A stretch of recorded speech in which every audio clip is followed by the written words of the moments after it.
The cards speak. Justice listens. Welcome to the unseen. Truth doesn't hide forever, not from the eyes that see. Spirits stir, clues awaken. Let the seeing begin. Behind every crime, a shadow speaks.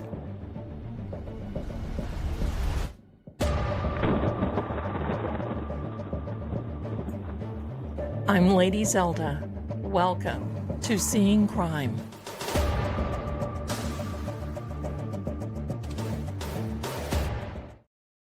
Hello and good evening. Good morning, good evening, good afternoon to each and every one of our friends worldwide. What an exciting night we have. Are you excited? I'm surely excited, and I hope you are too. Good evening to my darlings. Welcome. This is a great night. It's always good to have wonderful friends. And I want you to do this big, big favor for me. But first of all, welcome to True Oracle as well. But I want you to do a big favor for me. You can see I have pinned in the chat the link to Misdemeanor's channel. Let's show her the House of Zelda welcome. And I'll give you a minute if you want to pop over there and enlist with her crew, because you need to. She's got great content. I know we watch her, but for those of you who have not yet, please do me that favor. It is linked in both chats. Let's help her grow her channel, because many have helped us. And that is what we're here for. There's room for everybody. There's room for everybody. And she brings so much to the table. We just love her ever since we saw her in the Adelson galley. I'm going to say that. There you go. Thank you. Oh my goodness, there we are. Crime Zombie is here from Misdemeanor's house. Yes, indeed. We are very happy to have her. And without further ado, I believe she is ready. I'm bringing to the table, to the house, Misdemeanor. Welcome each and every one. Welcome, welcome. Wait, I have to play my welcome here. There we go. Heidi ho, everybody. Hello there. Hello. How are you? You look beautiful and Well, sunny and all this good stuff. And we got so much to talk about. Everyone here in the channel is going to be excited when you hear just a little bit of what Misdemeanor was telling me backstage. But anyway, welcome to the House of Zelda, my darling. Welcome, welcome. Thank you so much for having me.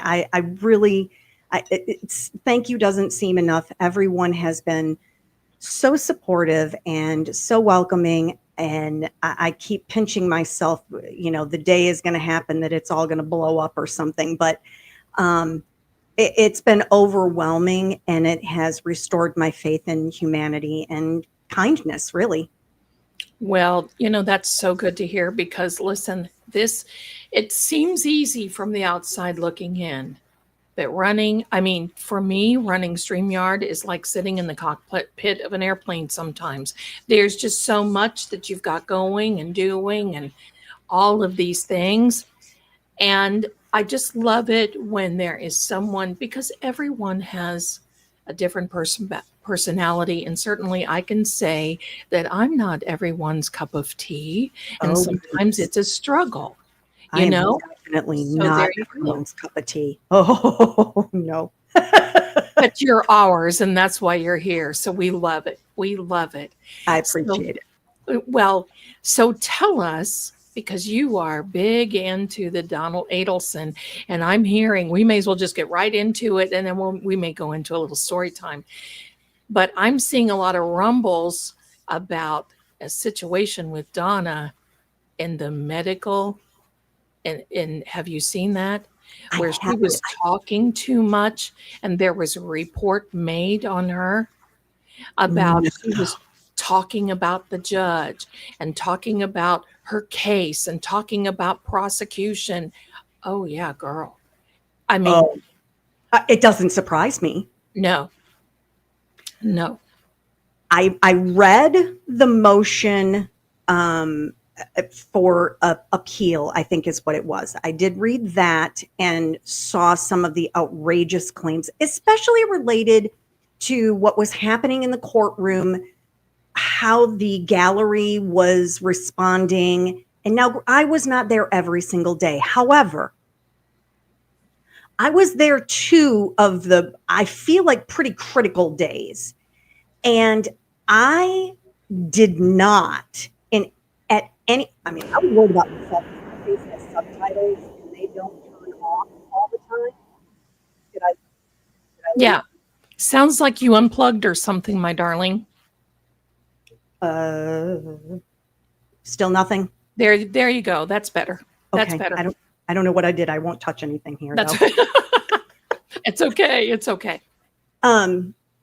Yeah, there was nothing going on. I was there, I feel like 2 critical days. One was Wendy Adelson and Rob Adelson when they testified. And then I was also there the day that the jailhouse snitches testified. And they went through the jailhouse call when Donna thought it wasn't being recorded. So those were pretty, I feel like, pivotal days of testimony. And there was nothing going on in that courtroom. I don't know what this craziness was that the defense came up with the following week when they were presenting their case, but I didn't see any of it. None whatsoever. So that was crazy to me when I saw the appellate issues. And as far as the juror being on TikTok, I think she kind of came out and said exactly what she did. And I mean, if your my algorithm does not have mommy stuff, because I do true crime and pretty much football, that's the extent of it. So I wouldn't be exposed to something that happened in mommy land. So I get her perspective on it, that she would be completely away from all of it. So yeah, it was pretty intense. This little, and whoever wrote it must have been inside of medical, because they said all calls, she is talking on her phone, all calls are recorded, and she is going to hurt her case. And I'm thinking, these people cannot be quiet, can they? They cannot. They just cannot be quiet. They don't know how to shut up. They have to be the center of attention in the story. It's bizarre. I've never seen anything like it. Trying to convince others that they didn't do what they did. The only people that they are convincing is themselves, because nobody else believes them. But did you see the video of when Donna was arrested at the airport? Of course. The entitlement. Oh, right. Oh yeah. I had to play the verdict video several times for myself, and I giggled and cackled and giggled and cackled. I shouldn't get pleasure, but when you know someone has committed such evil upon another human being, yes, I feel like I kind of have a right.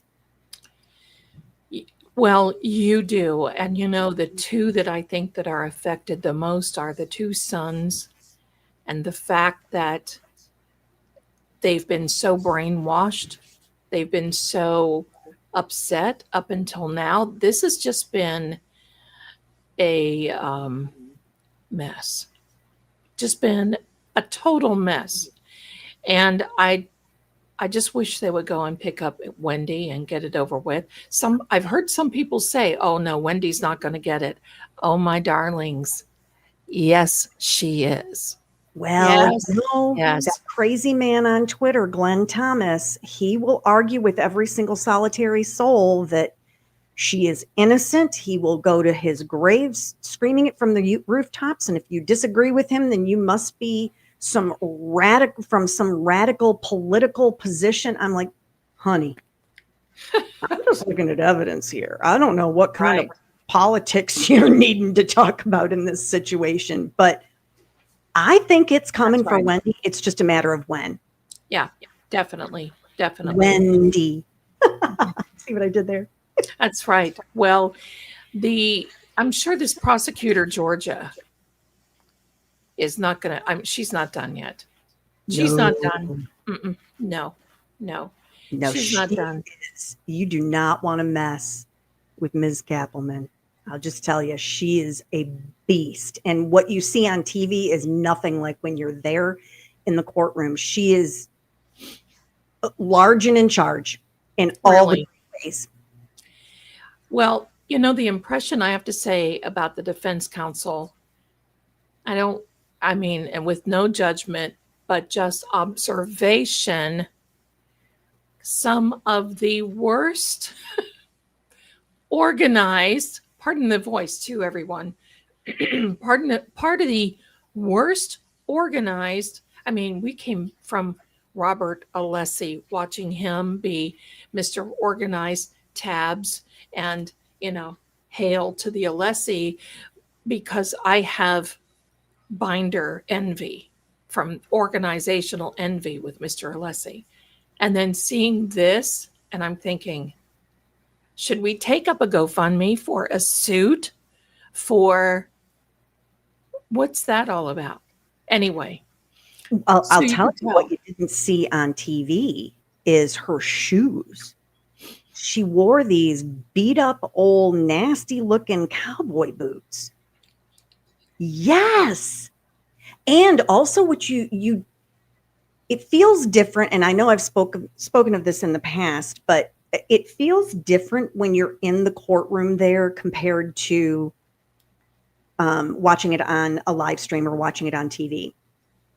When you're there and that pause takes place from the prosecution saying, you're a witness, and then it's silence, and we wait, and we wait, and we wait. In the gallery at that point, yeah, there were people that were huffing, and that, like, when it's I bet. happened 3 or 4 times, yeah, people got impatient.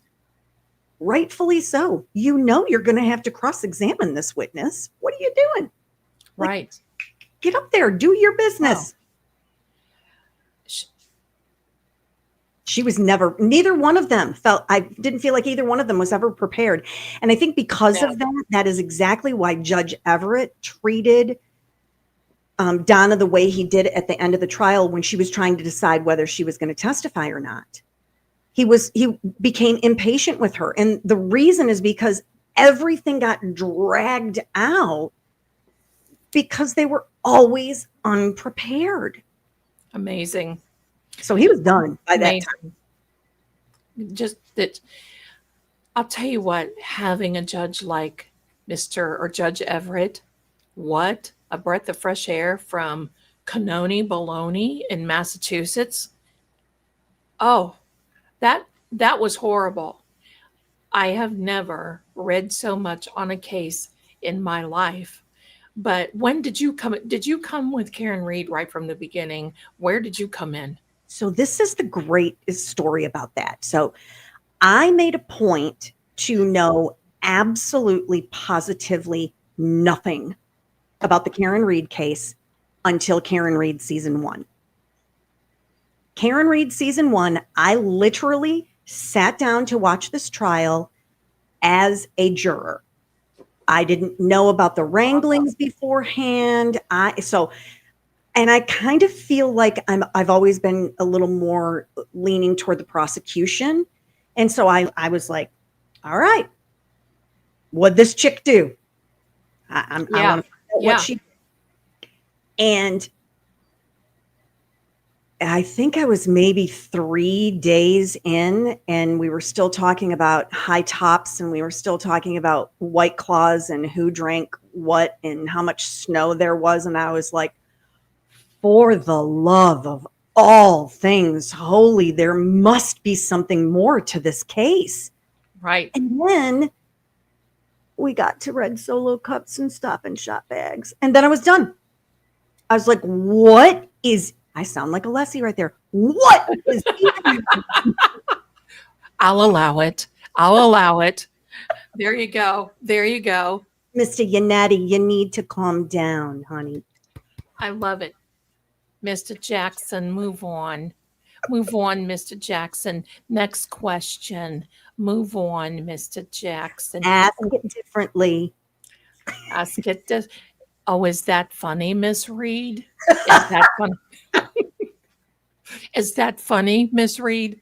Oh my gosh, we could make a whole satire on this. Absolutely. And the thing about it is going in, not knowing anything. And then literally, I was like in the first week and I immediately was starting to question everything. And it just got worse and worse and worse. So I was like, this chick did not do what they are alleging she has done. So I really came in without knowing any Turtle Boy drama, without knowing anything about anything other than sitting down. I didn't know any of the attorneys that were representing on either side. And I still came to the same conclusion that two juries came to, and that was that she was not only not guilty, she was innocent. There is a difference between finding someone not guilty and saying then after the fact that they were innocent. Agree. And the more this goes on with, we see with Turtle Boy, we see with Karen, we see with Jawbone Jen, we see with all these people. We have names for everyone here. You're more than welcome to just chime in whatever you want. I call her But, Snaggle. you know, yes. It is astounding to me. I cannot find the word. Well, when I first came into this case, I was like you. I did not hear about it. In fact, I was in another direction. I wasn't even doing true crime because I had walked away from all of this because it can be so heavy for so long, right? I mean, you start getting into these cases of the unalivings and, everything, all the details that go with it. And you start thinking, how can a human do that to another human? And all these other things. But I'm from Ohio, and they started mentioning towns like Canton, Mansfield, and I thought, this can't be happening in Ohio. Oh, please tell me.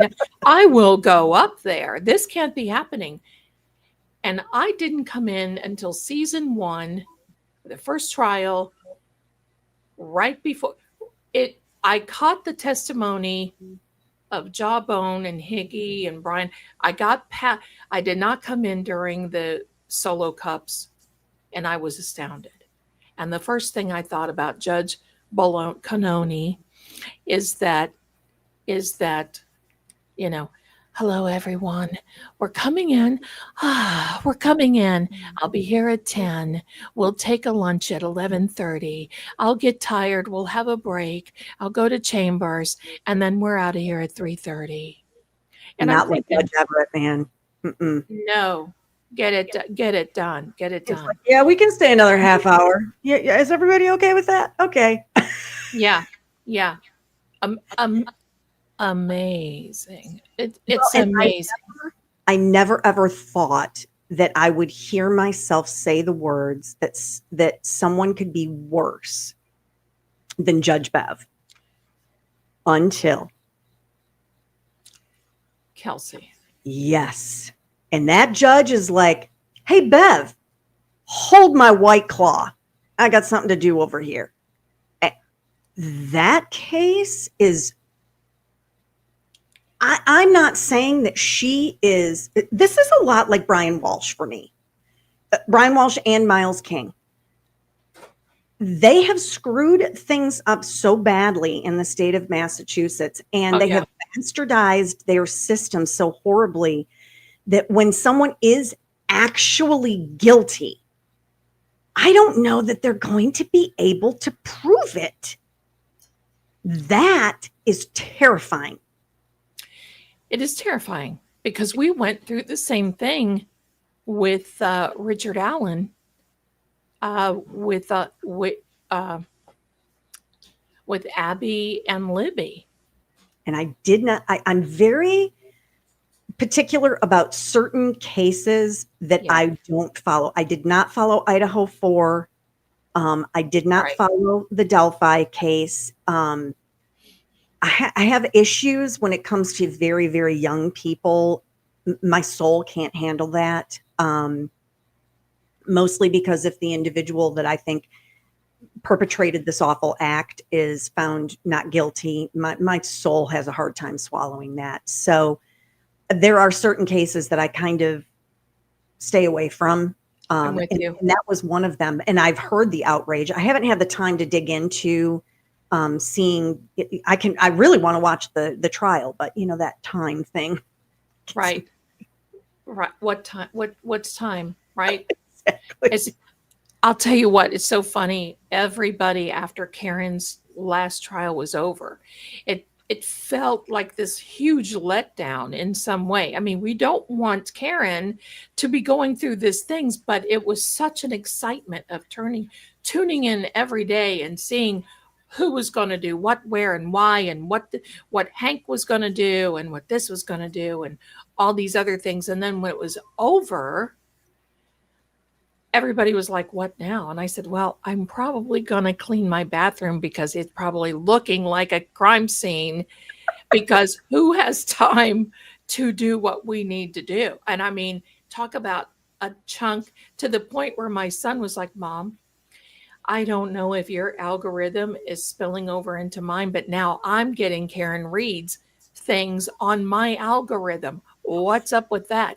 He said, "Are we having our for Thanksgiving? What's going on?" Well, if we could, we would. You know, happy Thanksgiving. Yeah, that there we go.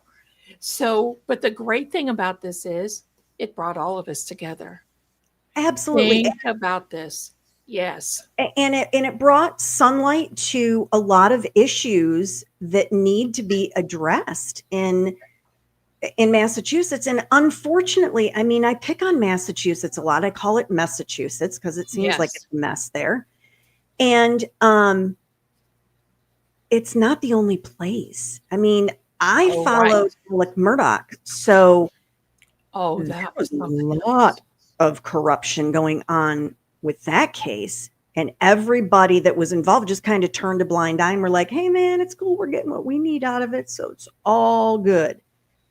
So that corruption, it Yeah. unfortunately is not germane to only Massachusetts. Right. Right.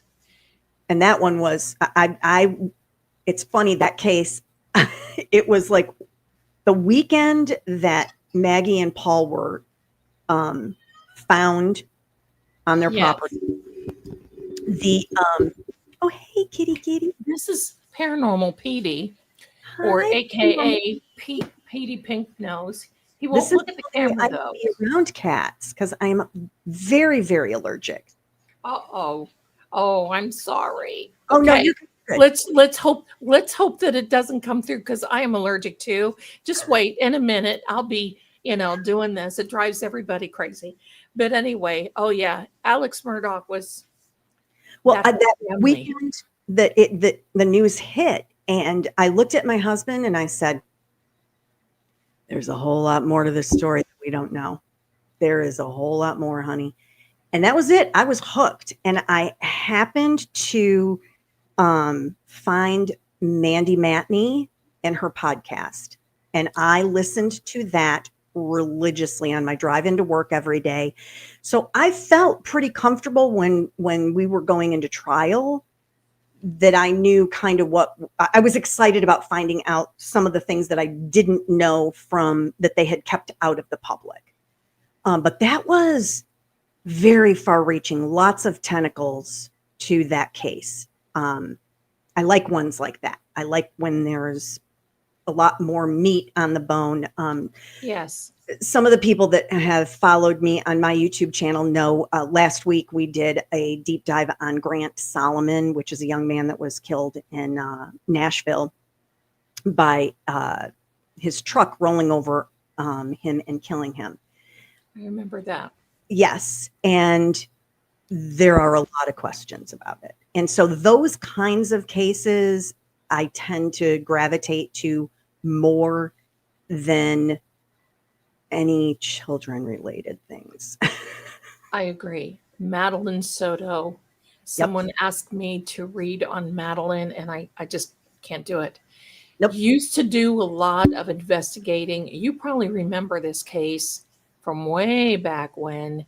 It was the um oh gosh, I forget, Wetterling, Jacob Wetterling case out of Minnesota. And it was years. It was like 12 years. I worked on that case, and it was heartbreaking. Oh, Working with the parents, working, reading, knowing that he was not here, and yet trying to encourage the family to keep their hopes up, hoping that I'm wrong. It, I can't do it. And then Madeline Soto, and I'm sorry, but I believe that Madeline Soto's mother should have been dealt with, should have been arrested. I think there was something there too. How do you not know when you allow your child to be sleeping with a man? That it just doesn't make any sense. no. So I just kind of ward myself away from all of that. Yeah, I can't do Try kids. to. No, I can't do it. I can't do it. It's heartbreaking enough when we see what's going on with Karen and the niece and nephew, and now the elephant in the room, Turtle Boy today, which I think everyone was thinking, oh, they're just going to drop this. Listen, watch everyone for the next reading to come out, because I'm going to tell you, these people, the prosecution's not going to give up. No. They are petty. They have a plate of principles that they want to eat.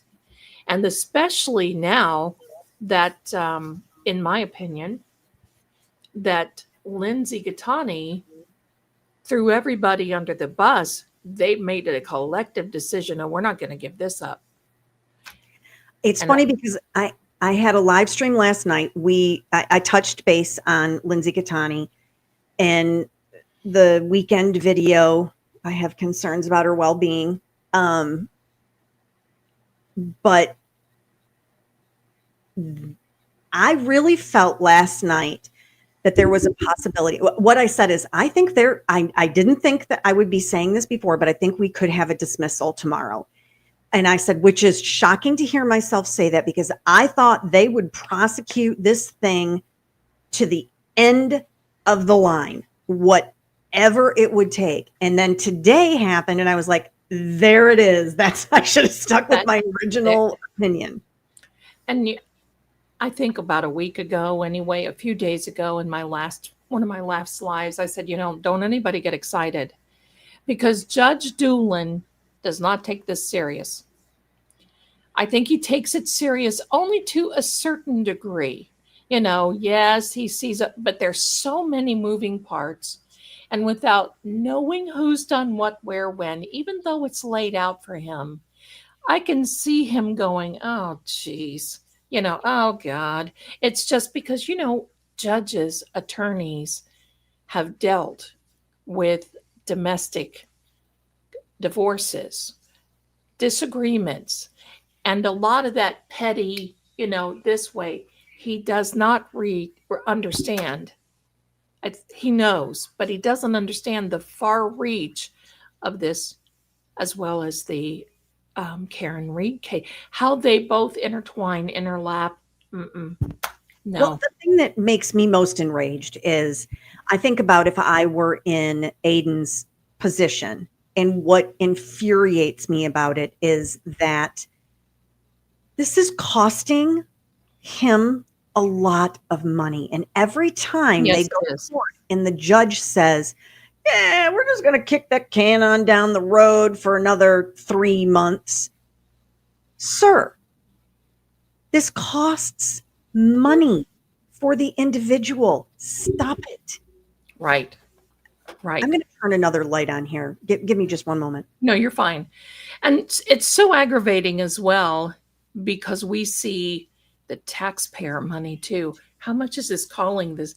I mean, between Karen and Hank and his antics and everything else, and the taxpayers.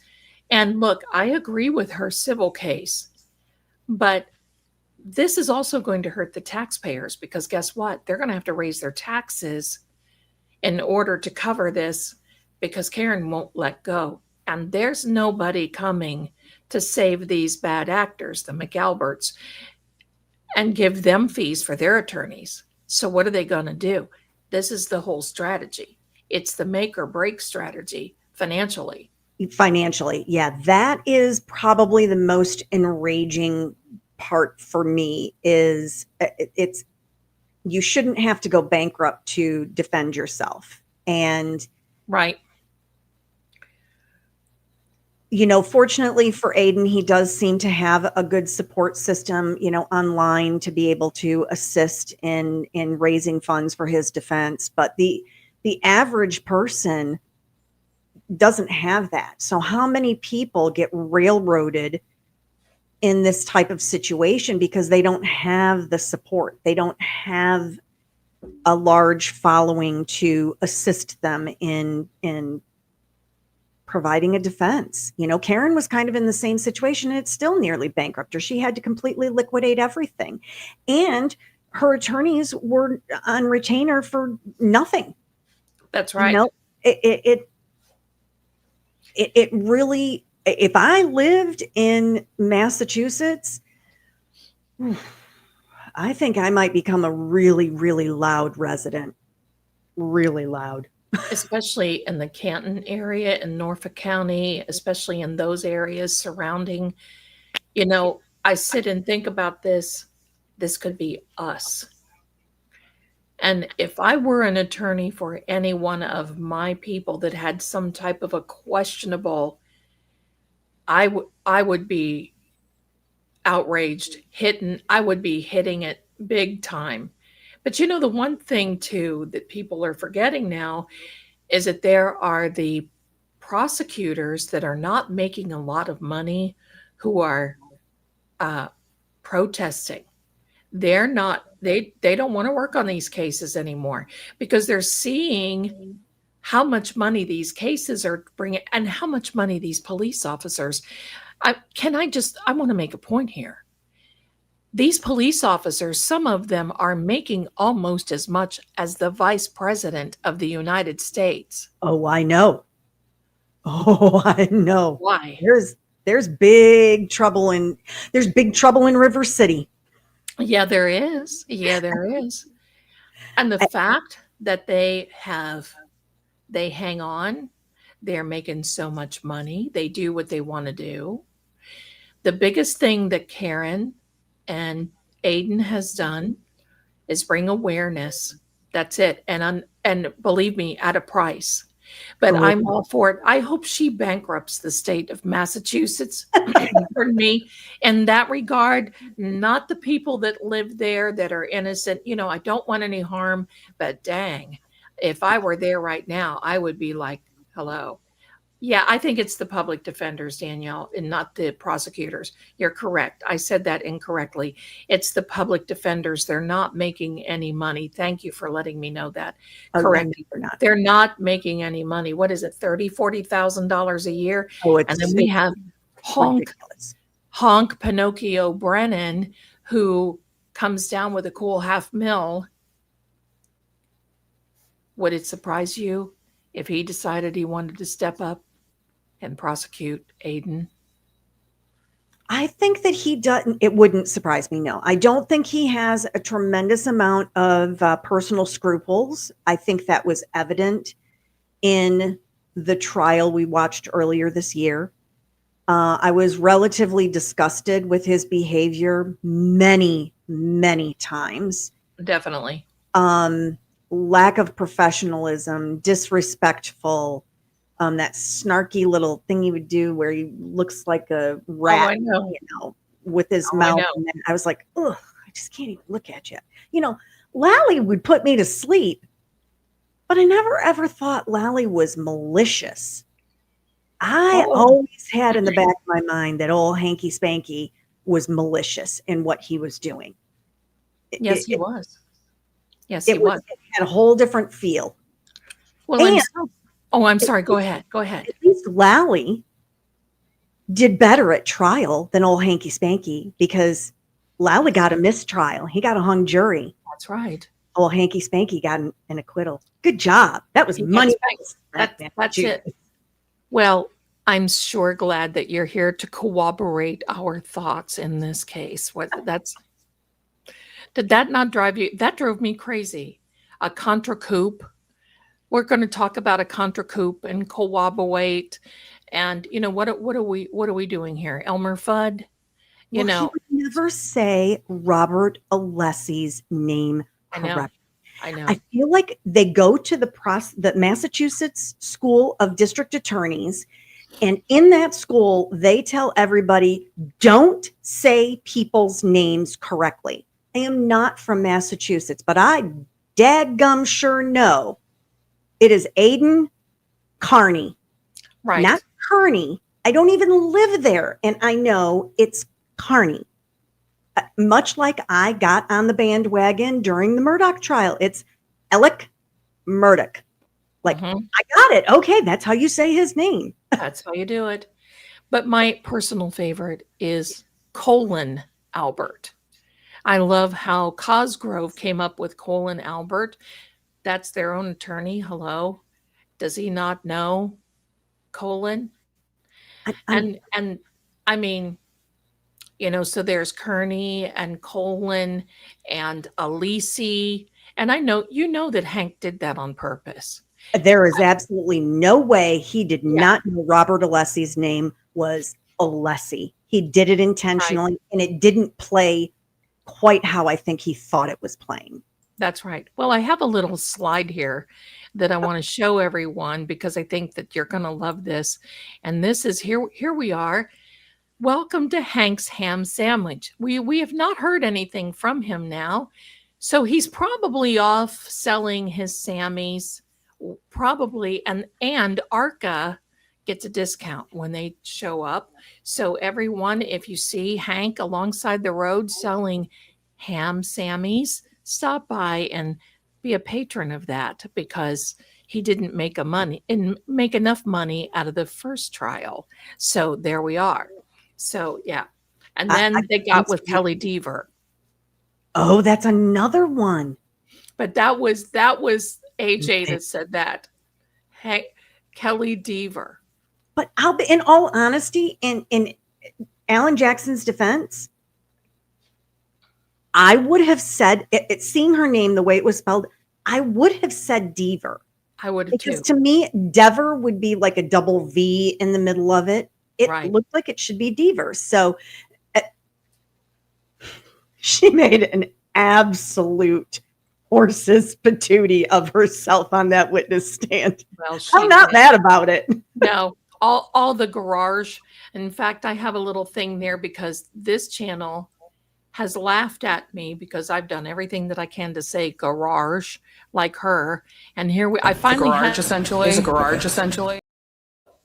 I forgot The about garage essentially is a garage essentially. so I have to do that garage. And then I remember garage. Who says that? Who says that? I mean, my husband's a New Yorker and he doesn't even say that. So, he definitely throws the orange and the horrible out, but garage? Garage. It's Why kind of are like we- this at the end, garage, like a J, garage at the end. I don't know. extra I don't know. letters. Amazing, amazing.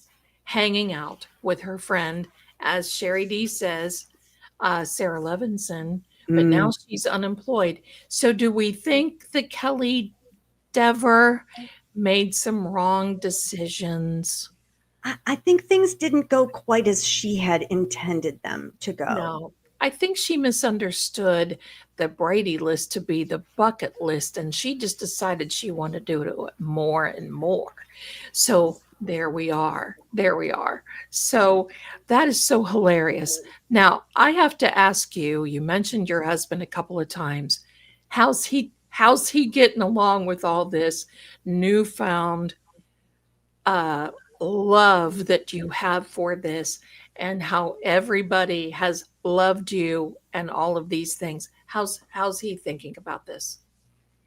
he is relieved that he no longer has to listen to my drivel about all of my true crime, because during Alec Murdaugh's trial, I was in between jobs. And so I was waiting to get an offer. And so every day I hurried up and I got ready and, jumped in the shower and everything. And then I'd sit down and I would literally watch court all day long. I was a juror. And so I started joking with him and I'm like, hey, we're not on recess yet for the day. You need to, it's not time. So That's hilarious.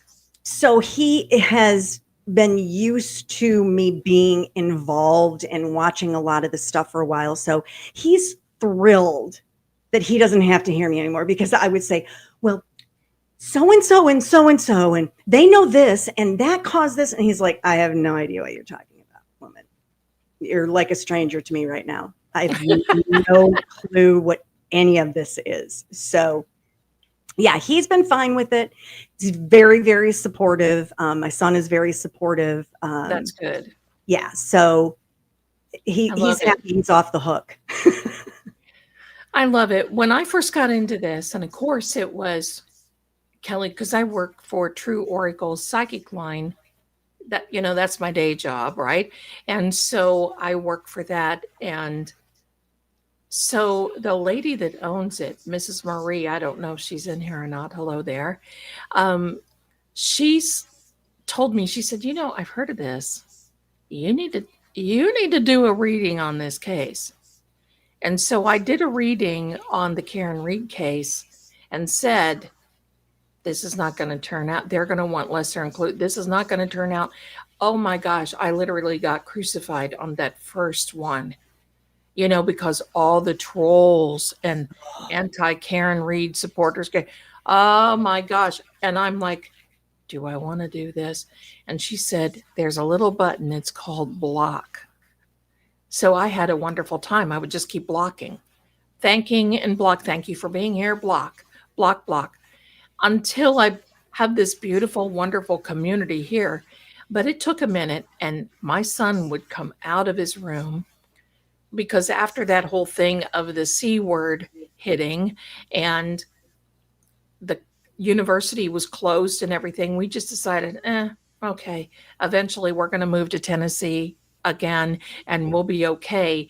And, things have changed during that time. He would walk through from his bedroom to the kitchen and look at me, because I would be on here. Oh, you gotta be kidding me. And he would look at me and go,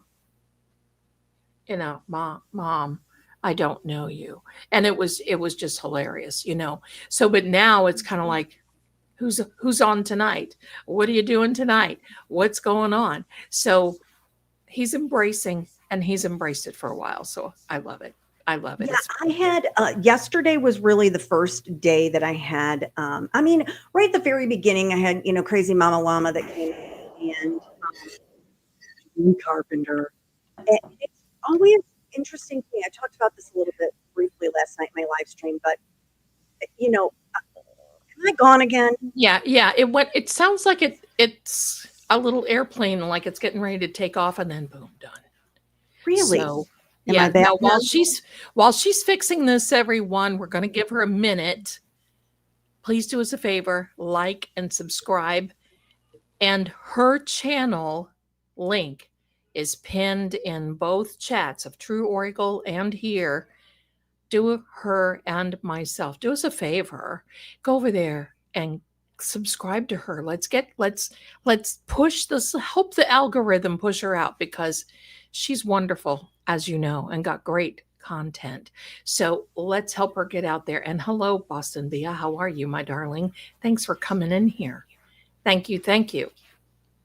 Let's try that. Anything? You're sounding sexy and wonderful, girl. You go. You go. So this is good. Yeah. So initially, Crazy Julie Carpenter. And the thing with that is, you all are just finding out who I am, but I have been on Twitter And I know who the crazies are. Because I've watched how they've treated other people. Oh, it's horrible. And so when those individuals, and some of them I've forgotten the names, then all of a sudden will show up in a comment in one of mine, and I go, oh yeah, I remember this crazy one. So my gut reaction to this type of behavior is I just ignore it, because for me, whatever is happening online and everything, thank you so much. I'm a Gumby, bad word. I'm a Gumby, darn it. There, thank you. Thank you. This isn't real life.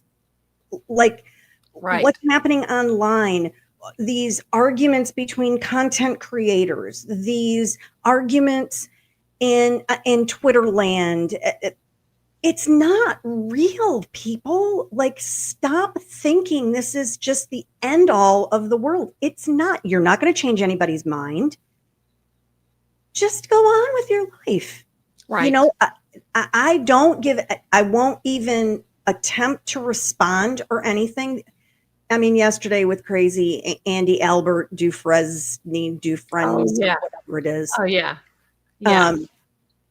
I did, because the question was, is this even a real person? I was like, oh, how dare you? Of course I'm a real person. I'm not a stock accountant. I'm not a bot. I am real. I am Janet. There you go. And so I did, tweet. Now this is, silly or whatever I said. I don't remember exactly. And she did not have much to say back, thankfully.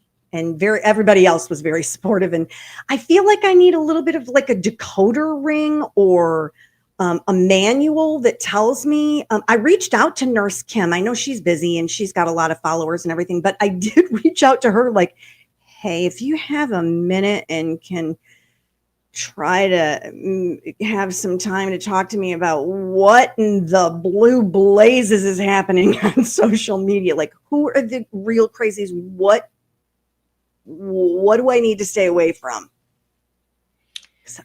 I don't want any part of that. Well, it's yeah. I mean, and the really hard part is when you're very supportive of a few channels and you make donos and they thank you and the stream, and then they go on Twitter and say, I don't believe in these psychics. They're crazy. And this, and I'm not going to mention names. Some of people here, it's very crappy. And what I want to do is just raise my hand and say, hello, may I have a refund? May I please have a refund of supporting your channel? So, it's, I used to live on Twitter, but I was in another universe, as in I was looking at the cooking and the places to travel and Croatia, this sort of thing. Might look at a vampire movie or a werewolf or something. And then all of a sudden this hits and it's like, whoa. You've not lived until you've been ripped by somebody on Twitter. Mm-hmm. I just didn't pay attention. I didn't even, and it's like, okay, fine. I guess, Yeah. And that's kind of where I am with it. I just go, yeah. I think I commented to someone today that, well, you haven't really made it until the crazies come out. So I was like, apparently I have made it on some level because the crazies came out. There you go. And yes, and that the grifters comment, by the way, they love to say that about everybody. Oh, they do. I have been accused of that multiple times now. And I think it's hilarious because I'm like, no, actually, I just am a middle-aged lady. I'm trying to figure out how to do this whole live streaming thing. People have been very patient with me. Thank you so much. But I just want to talk about things that with like-minded individuals. That's really it.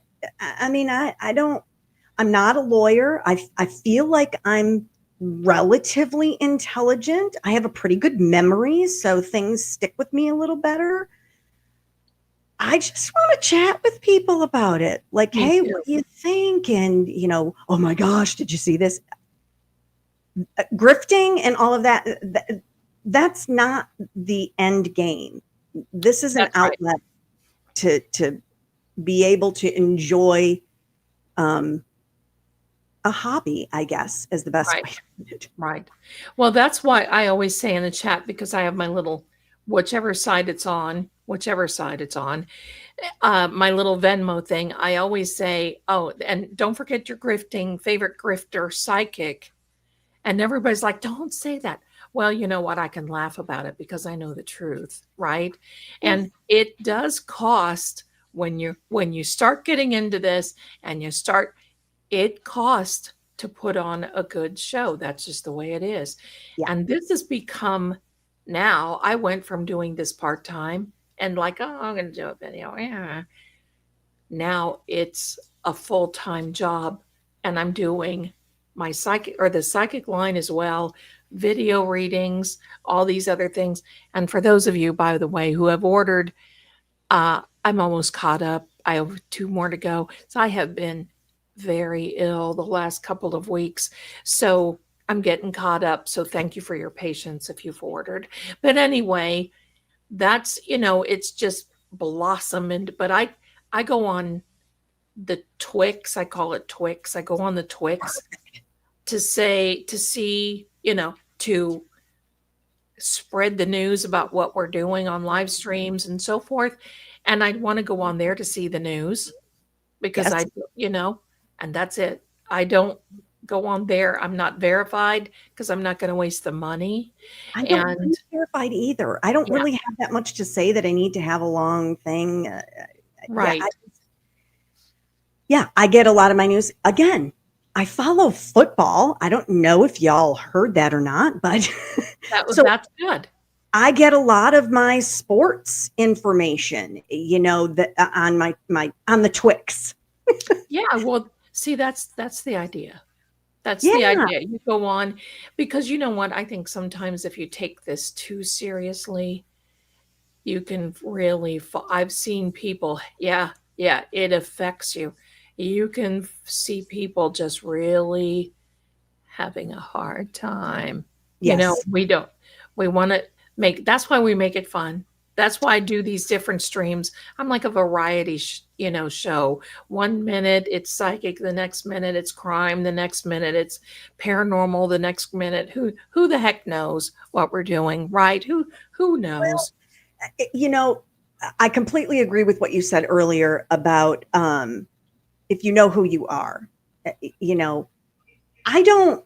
What other people think about me is none of my business, and I have said for many, many, many years, you would never ever catch me on a reality show because I don't give one rip what anybody says about me behind my back. And that's all you know when you go on a reality show is what everybody says when you're not in the room. I don't want to know that. Who wants to know that? That's insanity. So, no, ignorance is bliss. And I will happily go in the ignorance is bliss lane and head on down the road.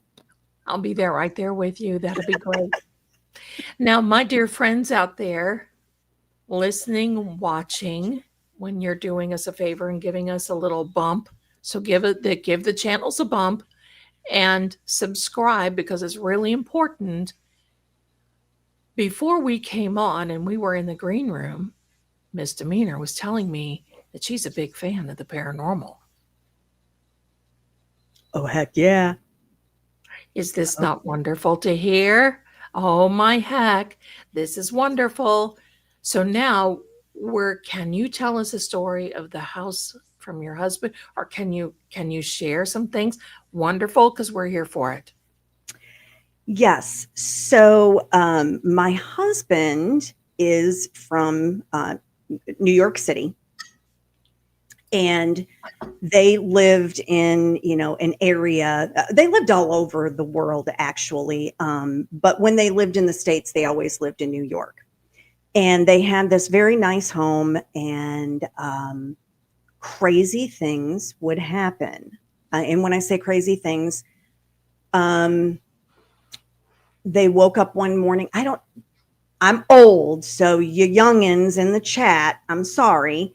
There used to be a service that you would purchase all of your meats and everything, and they would provide you a freezer to keep it in, and then they would just come in and replenish. Yes. Yes, I remember those days. His family had that service, and they woke up one day, and in their garage, all of the meat was in a pyramid in the middle of the garage out of the freezer. I think it was a freezer is what they had. That was a little odd. Another time, my husband and one of his siblings, his brother, they shared a room, and they woke up in their bedroom. They had dressers, matching dressers, and they woke up in the morning, and all of the drawers from the dresser were on the outside of the bedroom door, stacked up. So they opened their bedroom door and were like, "What?" Wow. Wow. So after so many of these things continued to happen, my husband was raised Catholic, so they requested that they have the priest come and bless the house.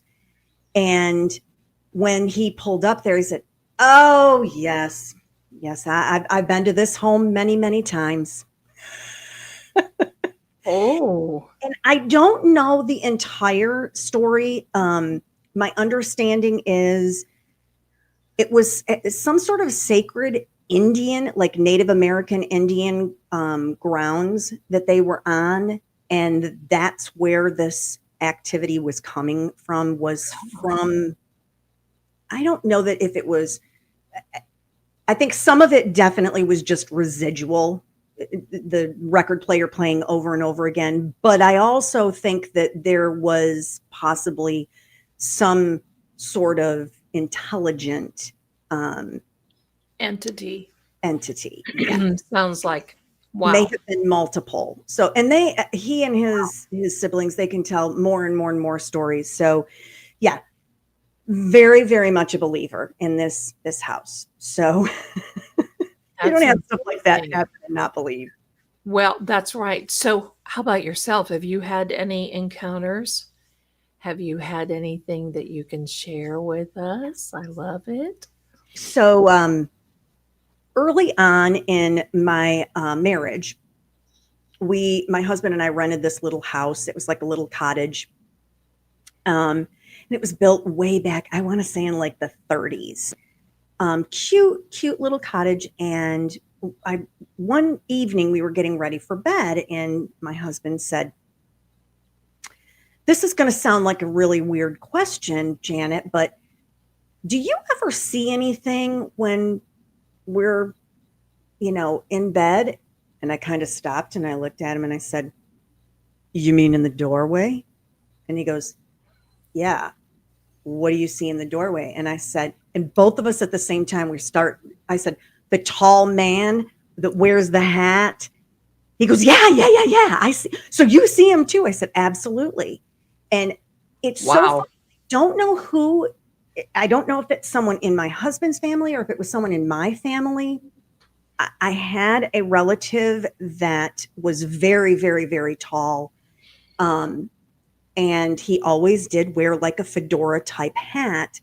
And I never felt afraid. I felt like, oh, he's there. It's good. Because it was like he was so tall, he would have to duck to kind of peek into our bedroom. Wow. And then he just kind of look like, "Okay, y'all are good. All right." And then poof, gone. So yeah. Amazing. We had other things that happened in that little cottage too. See, there's just too much to refute everything. Yeah. So do you think, because there was a comment that Donna Adelson said about Dan Markel haunting her? I hope it does. Yeah, I believe that. I believe it. I I also believe that John, the energy, not John's spirit, but the energy of John is haunting some people, because what you're going to see coming about this is going to be pretty amazing, because everybody is going to now start blaming the other one, and they're not going to be able to let it go, because you can see now with the cases with even Aiden and things that are coming out, there's no backing up for these people. It's all going to go forward unless they just throw in the towel and say, or and I somebody don't comes see out and the tells the O'Keefe's. truth. I'm sorry. Or somebody comes out and tells the truth. I think that's a great possibility. I do too. I don't. Somebody going, well, let's just take Higgy for a moment. Higgy baby. He is an ATF agent that has been rehomed, I think. He's not working out in the field like he was. And by the way, for those of you who doesn't know, an ATF agent is trained in handling severely aggressive animals, especially dogs. Just a little tip. Anyway, just a little tidbit. Anyway, think now he's getting sued. I'm sure he doesn't have that much money saved. He's not married. He doesn't have any family. Where's he going to be able to afford an attorney going forward? Especially look how long this is going to take. Depositions. So probably his attorney's probably going to say, you know what, Higgy baby, you may have to take one for the team. But you know what? The team wants him to take one because he's a throwaway. Right. He's a throwaway. You can see that. He's the only one who has not come out in this whole thing, because he knows what's about to happen. He knows that these people will throw him under the bus to save their own hides. Should he be thrown under the bus? The answer is yes. Do I believe in my heart that there's more to this than meets the eye with Higgy baby? Absolutely. But I have. financially, What's that? think about this. Oh yeah. No, he'll tap out. Yeah, He'll tap out, which would be smart. that's right. I mean, that's what I would do in that situation. I'm going to save my skin. Y'all aren't doing anything to help me anyway, so I'm going to take care of me. But I have felt recently, especially because I still have thoughts in my head of what really happened that night. I know the things that didn't happen. I know that John was not hit by a car. I know that John's body did not sit out in the cold Right. from 11:30 at night until he was found at 6 a.m. in the morning. I know this because the evidence shows me that. So then what happened? And in my mind, I think, and this would also allow everybody in the house to say, he never came in the house. He never came in the house. He never came in the house. Because I think he got confused with the 3 doors on the front of the house. And I think he went in the garage thinking that was the house. And I think the dog was in the garage because they had all the company over. And I think he instantly was attacked by the dog in the garage. And the commotion created the people, Higgins, Brian, Albert, that is, and Colin, to come out to the garage. And they had ill intent to begin with. And I think that's what happened. I think it was all in the garage. I'm sorry, in the garage. Okay. In the garage? In the garage. In the garage? Okay, but question. Yes. There was evidently something that happened in the basement because they had a renovation very, very quickly. at 34 Fairview where Brian Albert took up all that carpet and subflooring. And with all of the, how do I want to say it? With all of that craziness that was going on and Alan Jackson going through there and showing the bulkhead, it's my understanding that the feds, pardon me, was hunting down the old door because the door had been replaced by Brian Albert. So my theory, because I had a little remote viewing with John Christmas Eve, so both the garage and the basement are hand in hand in this. And it's just putting together the timeline of how they had to get through this. But yes, because my theory is based on what Dr. La Posada said, and that is to sustain this injury in the back of the head, you have seconds. So he must have tried to rally, do something. Mhm. And then, because I'm sure he was beat up, but then there's that fatal blow that came, and then they decided to take him out. Now, the one thing that I was shown and told in the remote view was that they laughed at him when he fell the first time. And secondly, they put him in a cold, dark place. And said that right from the beginning, a cold, dark place. So as far as Higgy is concerned, and we saw the scrapes on Colin's knuckles, and that's not from trying to grab your phone and falling. Hello. But they filled in the pool at their, there's all this other. And I believe that Higgy, when he went to the police department afterward and got something, I think he was either getting cleaning products, taking cleaning product. He was doing something to help. You don't want to know what I think he was getting there. I don't think it was. Go ahead. I think he was getting a Faraday bag to move I that think so too. Of John's. I And I do too. believe that John was in some sort of cold, dark place. Yes. I took feverish notes this second trial, and all of that timing and everything, and the temperature of the phone was super telling to me.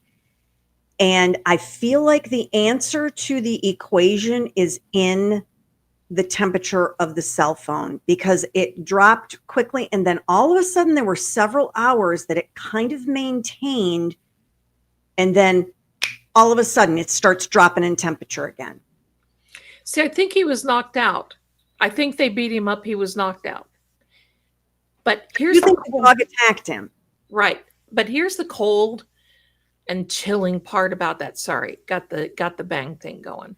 The cold and chilling part about this to me is someone had to make a collective decision, because he was still in that house for hours. They could have called 911, and somebody had to say, look, if he lives, he's going to testify against us.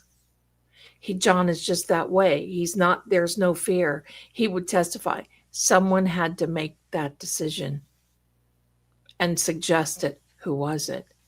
Higgy knows. He knows more than what he's telling. Yep. And where is all of the red stuff that is absolutely true? Yeah, that was all of that. One of my main questions. And so, yeah, whether the dog attack and the beating up took place in the garage, right, or if it took place in the basement, in either situation, you're looking at cold and dark, but not cold like outside. Right. And Yeah. Where did it was something like 2 liters that Oh, I he think it's lost. 3. I think it's 3 liters. No. Yeah. So Holy think moly. about your body. I mean, this is I went down the muddy trail on this one. And all of you do this on your own time if you want, but don't eat your lunch first. But look, do your digging and look how the body looks and look what happens to your body when you leave and that quickly. When you bleed out that quickly, look at what it does to your body. Well, I mean, I think we kind of had an up close and personal view of that in the past couple weeks with, I mean, I hate to bring up the controversial Charlie Kirk, but I I do mean, the same thing. I say the same thing. That was horrific. and initially I heard what happened, and then I immediately went to where I get my news, Twix, and Right? I saw the video and I went, mm-mm, no, And that's did not not look real, did it? No, survivable. no, I said, that's not survivable. It's not survivable. no. And so, yeah, when you look at how quickly a lot was expelled,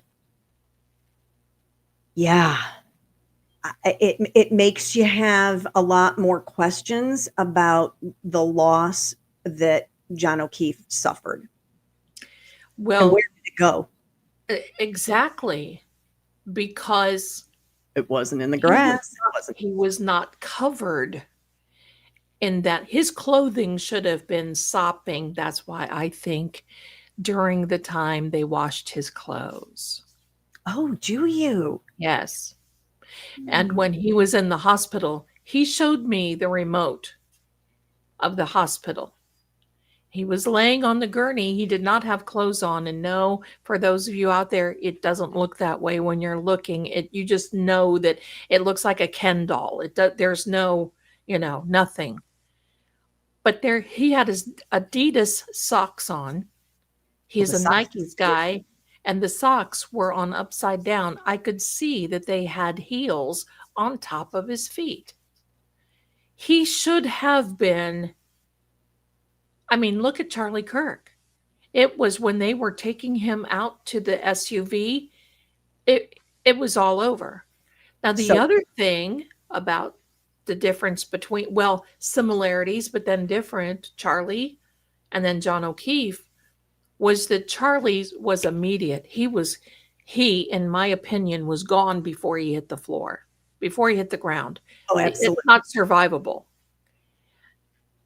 But with John, because the way it happened, but with John, he was aware.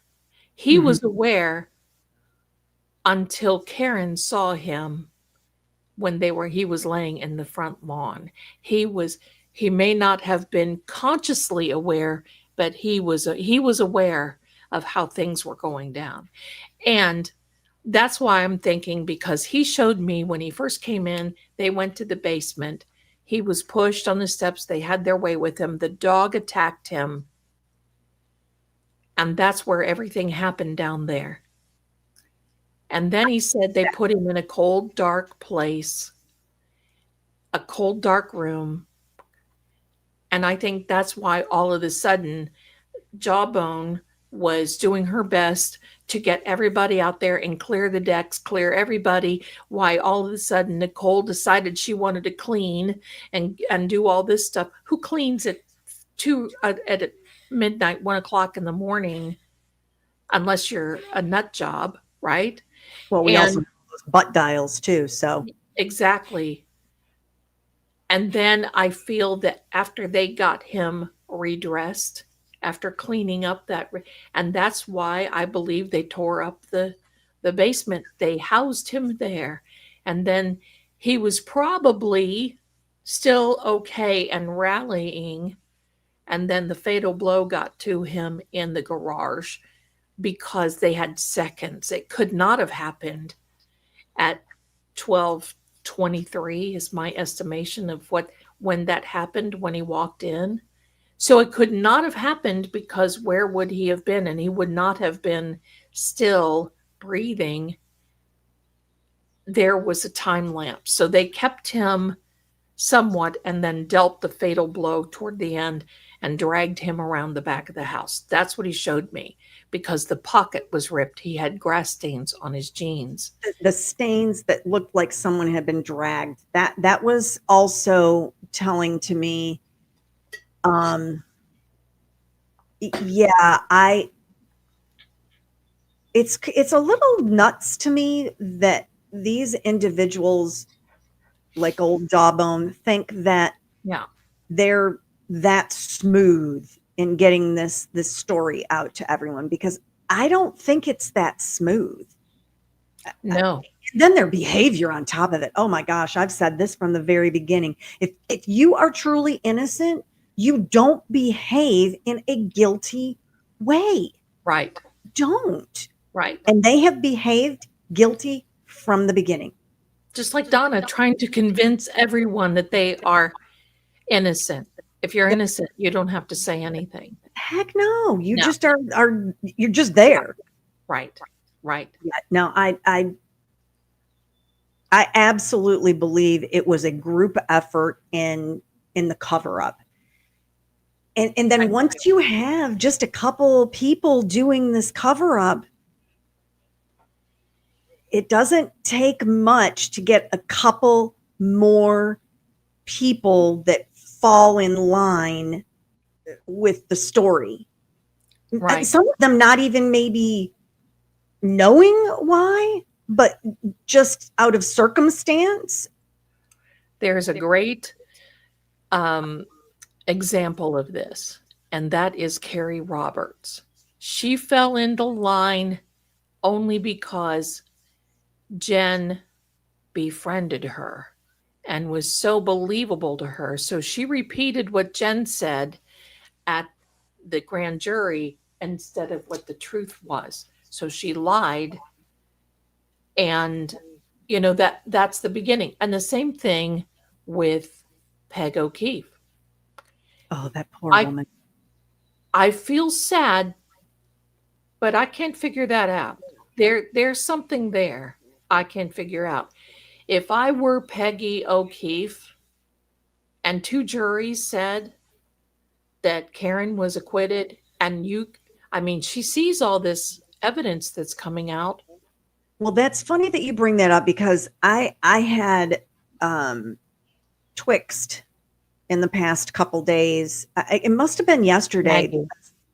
I'm sorry, everybody's saying, is this Petey? No, this is Shaggy. Shaggy Hi, Noodle. Shaggy.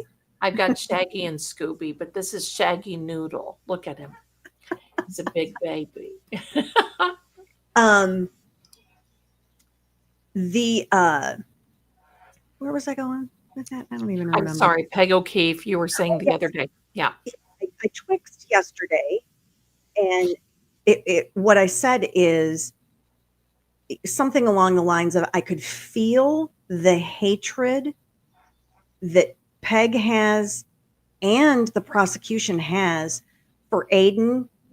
Oh, yes. Reed. Like, I could feel that and I don't consider myself a huge empath, but I literally could feel how icky and anger. And it worries me for their souls, because you can't carry that kind of hatred around. Right. And someone replied to me and said, "Wouldn't you feel the same way if it was your son?" And I very calmly answered, "No." And the reason I didn't want to get into a long diatribe of why I feel the way I feel, but the reason I feel that way is because I don't understand how you still hold these individuals responsible after seeing the overwhelming evidence that tells you otherwise. That's right. I'd like to believe I got half a brain, and when I see all this evidence coming in, I go, oh, you didn't do anything, so why would I have hatred to somebody that didn't do anything to my son? So no, I wouldn't act that way, but I also wouldn't act that way anyway, because hatred will consume you. You cannot, you can't carry that around. It will have massive effects to your mental health, your physical health.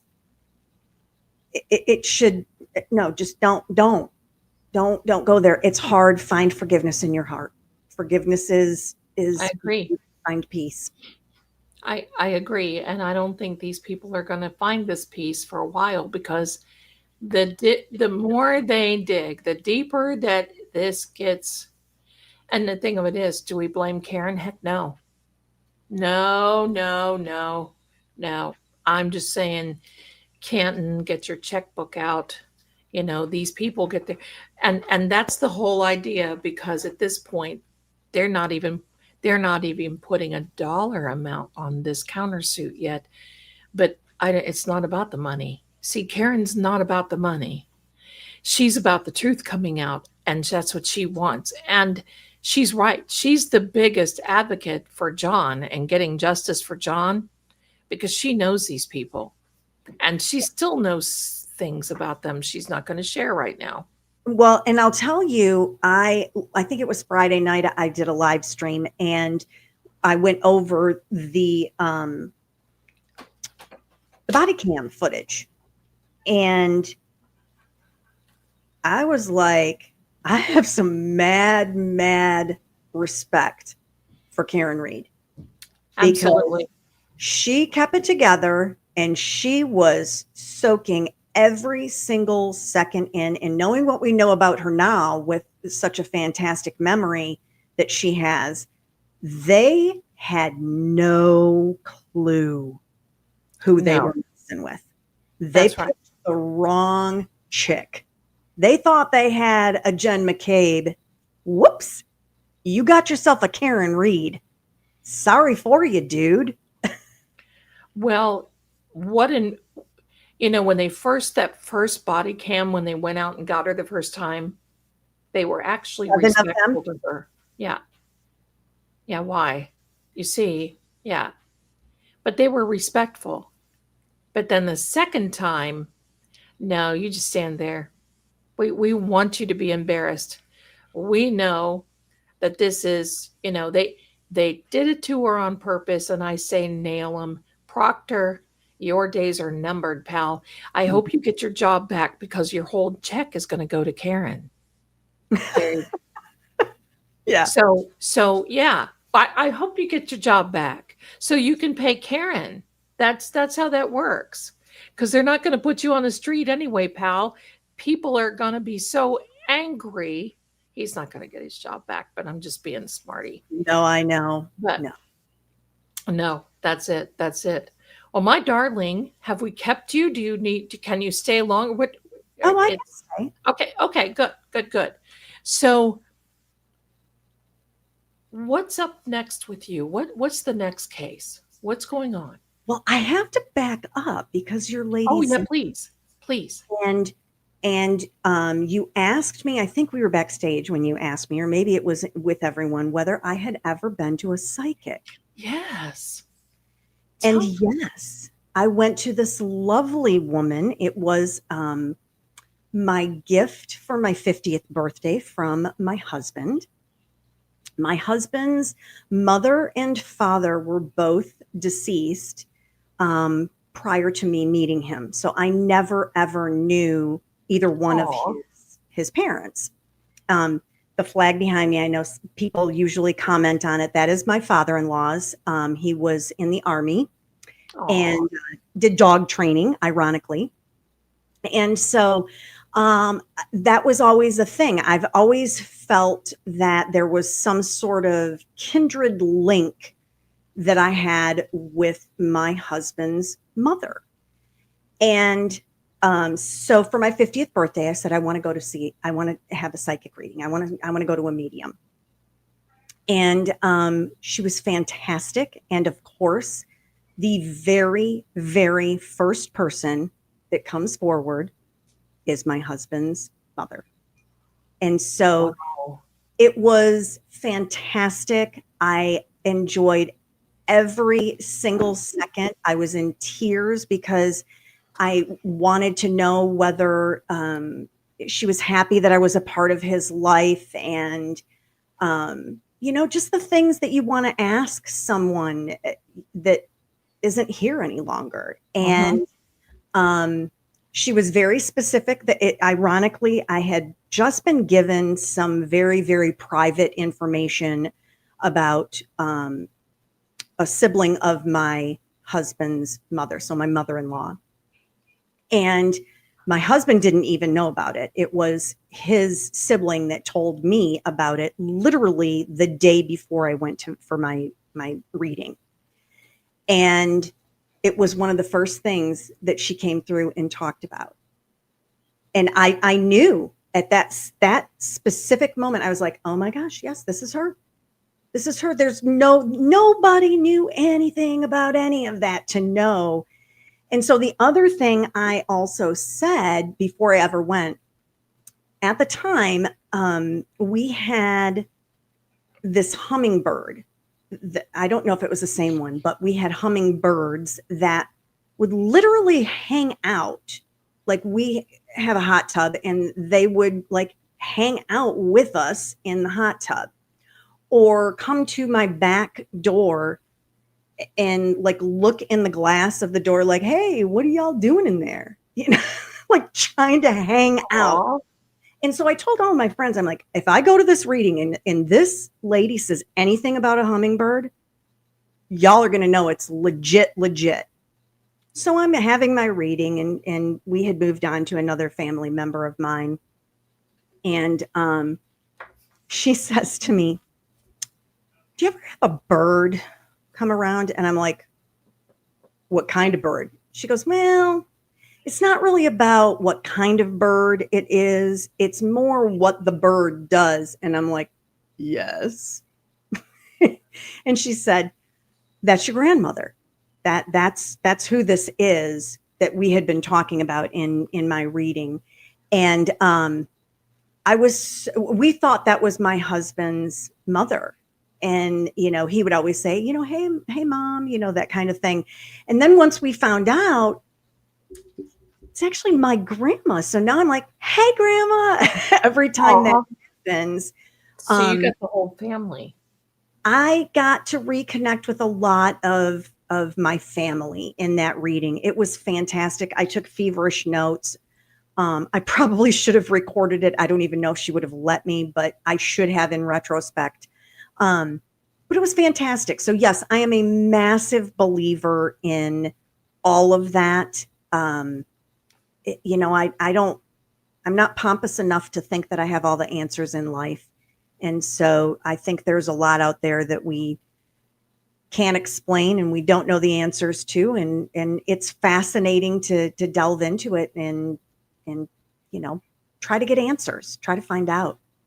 That's so interesting. I just love hearing the stories because, as we all know, there are a lot of them out there that are the true grifters, right? That and they've even come to me and said, "Oh, you know," and you would not believe that the emails that I get that are, you know, "Oh, I read cards. I need to show you what a real psychic does." No thanks. No thanks. You know, Yeah. it's just, you know, don't do this.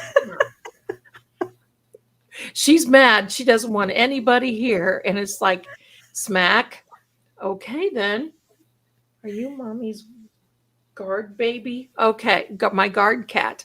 So this is so interesting. So did you ever get to go back?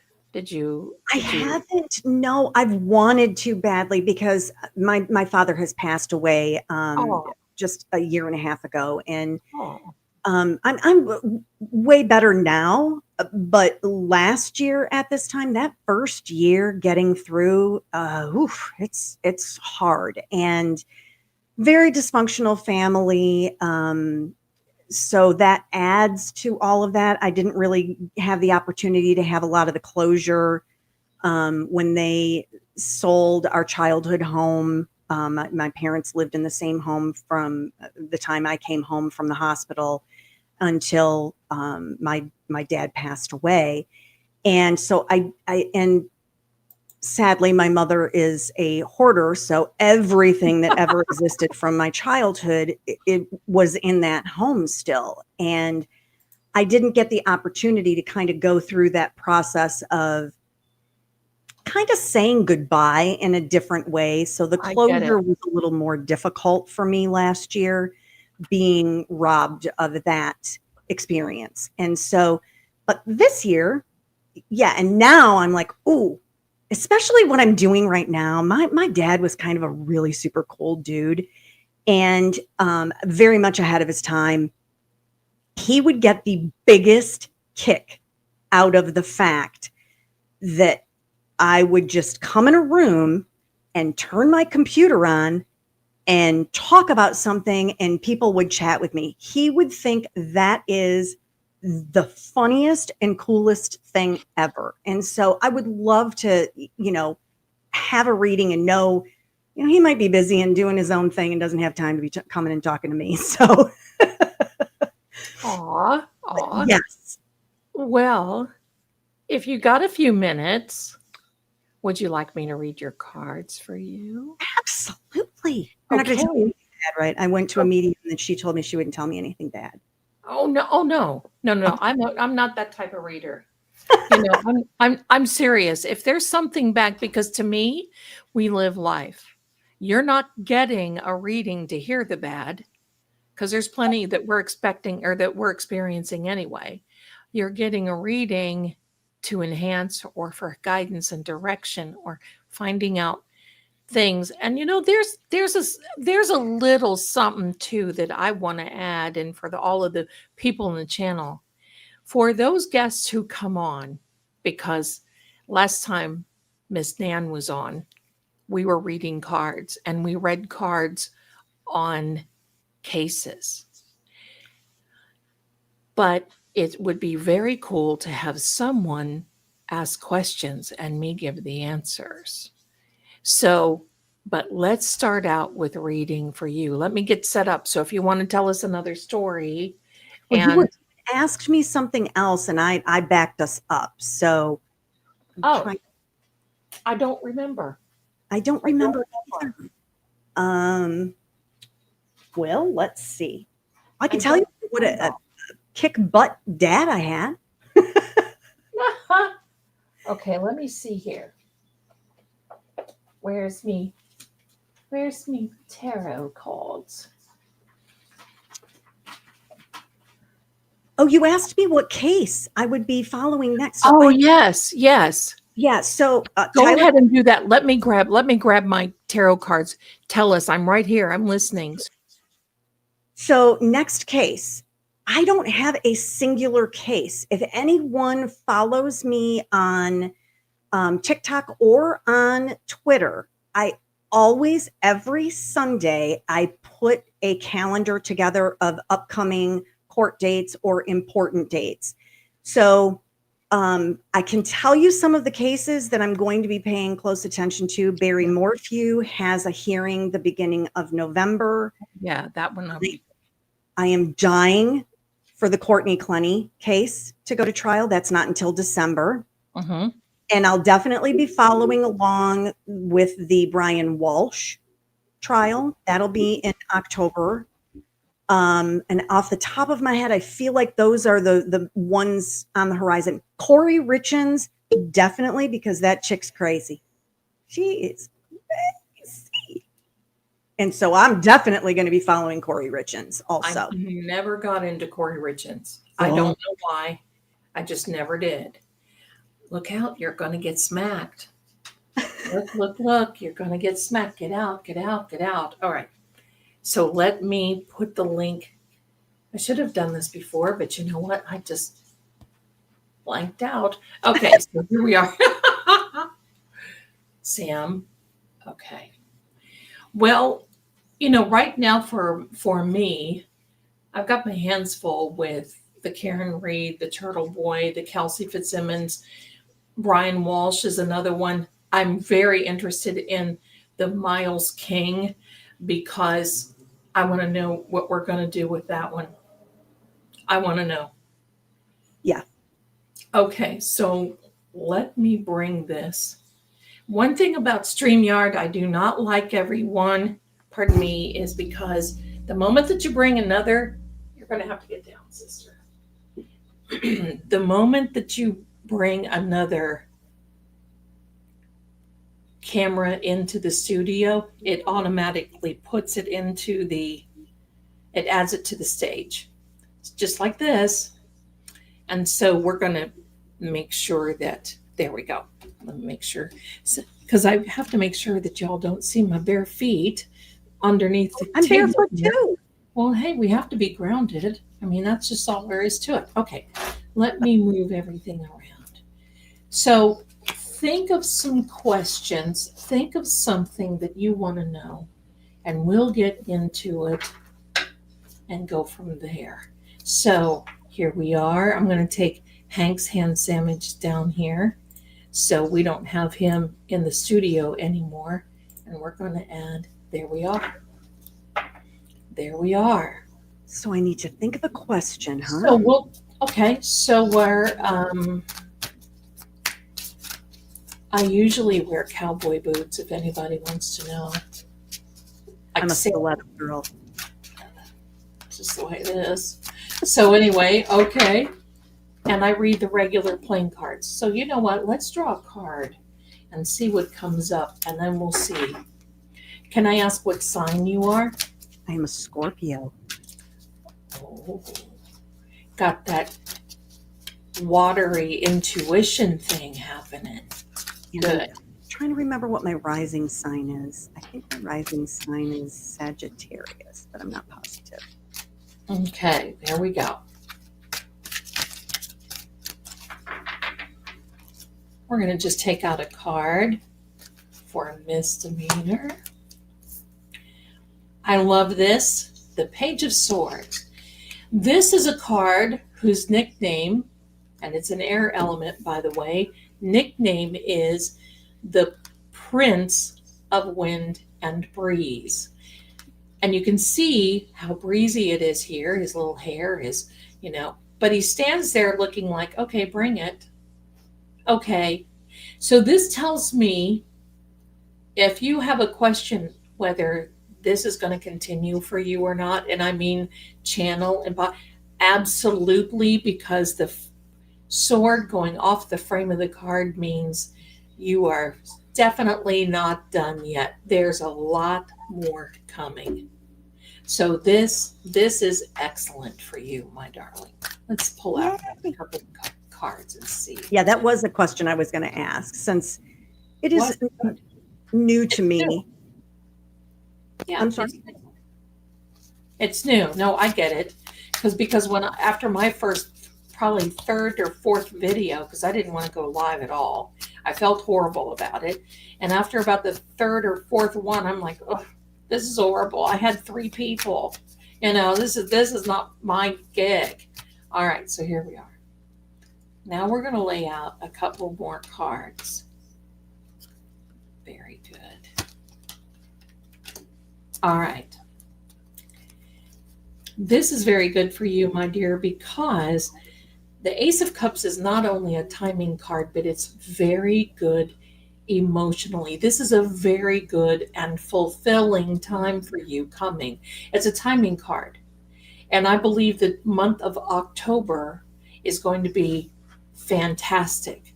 Now, this is a card, I'm loving this because this is saying that you're really a champion at this. You have the support of your family, of your friends. You're extremely creative. You just haven't let loose of it yet. You will. This is a fire element. And this is the idea of all of a sudden, when you feel like you've gotten your footing, it's going to be no hold barred. Let her rip, Tater Chip. You're going to be out and doing a lot. Wow. Good. Let's see. Let's see some other things here. I do have a question about health. I can't answer the health questions legally. Okay. But you can, No, I'm just mean in general. Okay, if it's not a diagnosis, okay. No. Just, Okay. Prospects, what the future looks like. Because I've had, a breast cancer survivor. So. Oh, are you really? Yeah. Wonderful. Did not know. Wonderful. Well, let me just say this. Home is so important, and if you are seeing the number 1111, you may start seeing the number 1111. Because with that being said, and let's get you a card, we're going to answer where you are. Look at this. There is the Lord of Wind and Breeze. So you've got both the Knight and the Page. And this is, I'm going to say, you can take this as things going very well. Again, the sword going off the frame of the card and facing things head on, and certainly not done yet. And I don't feel a difference in your energy. Good. If I can say it that way.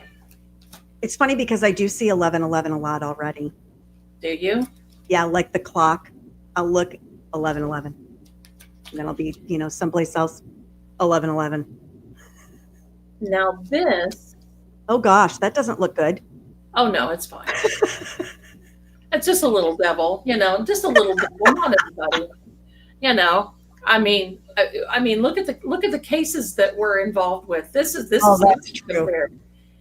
This is actually the sign for Capricorn. If you know of a Capricorn, I do. all right.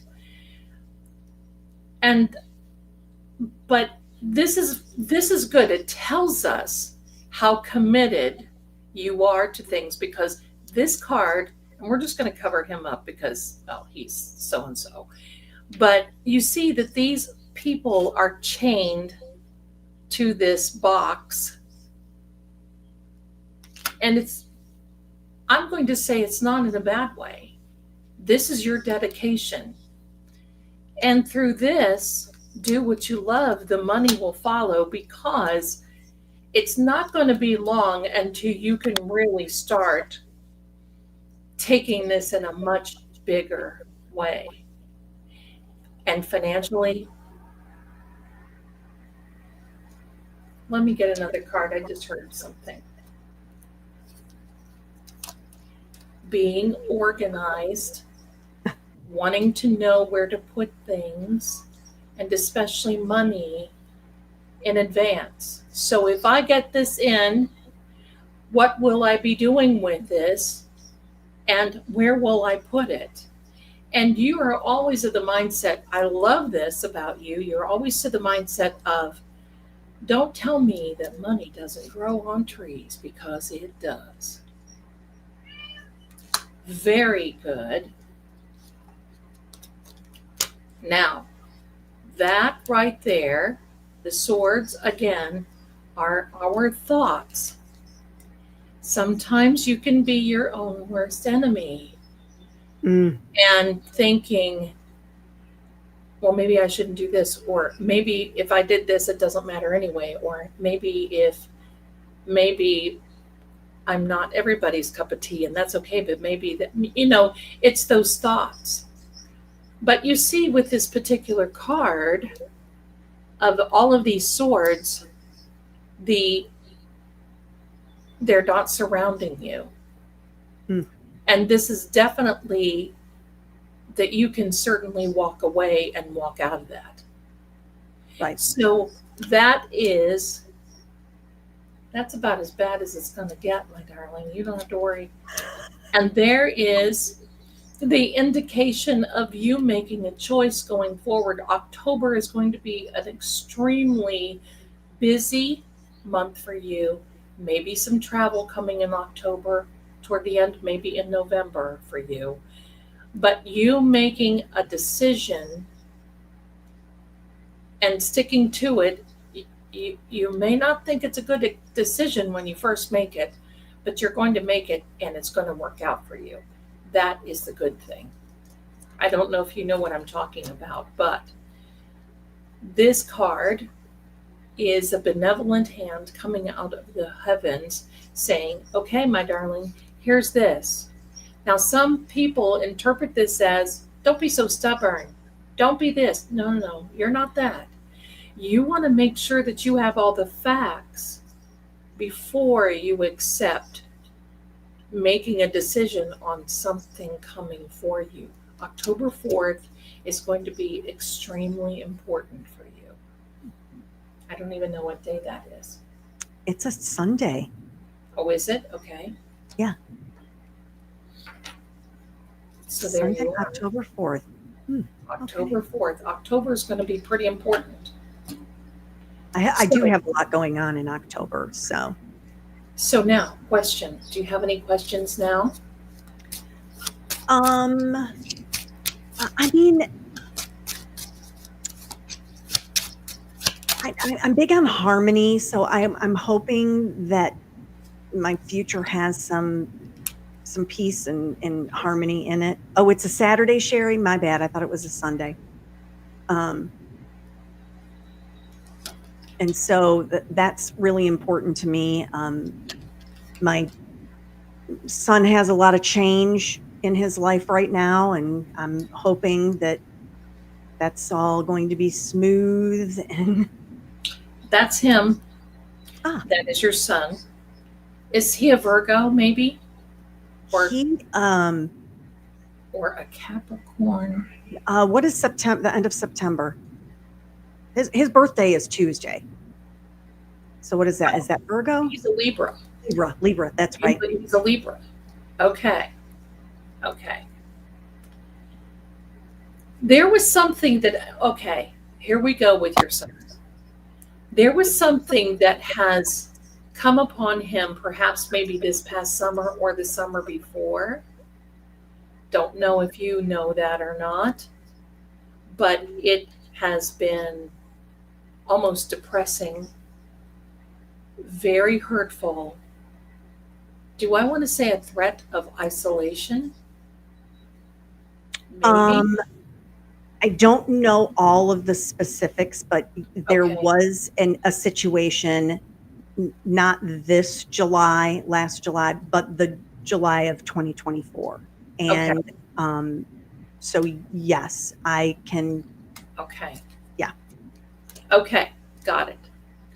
He's going to come out of this okay, but there's some other people that are involved. And I want to say, give me a second.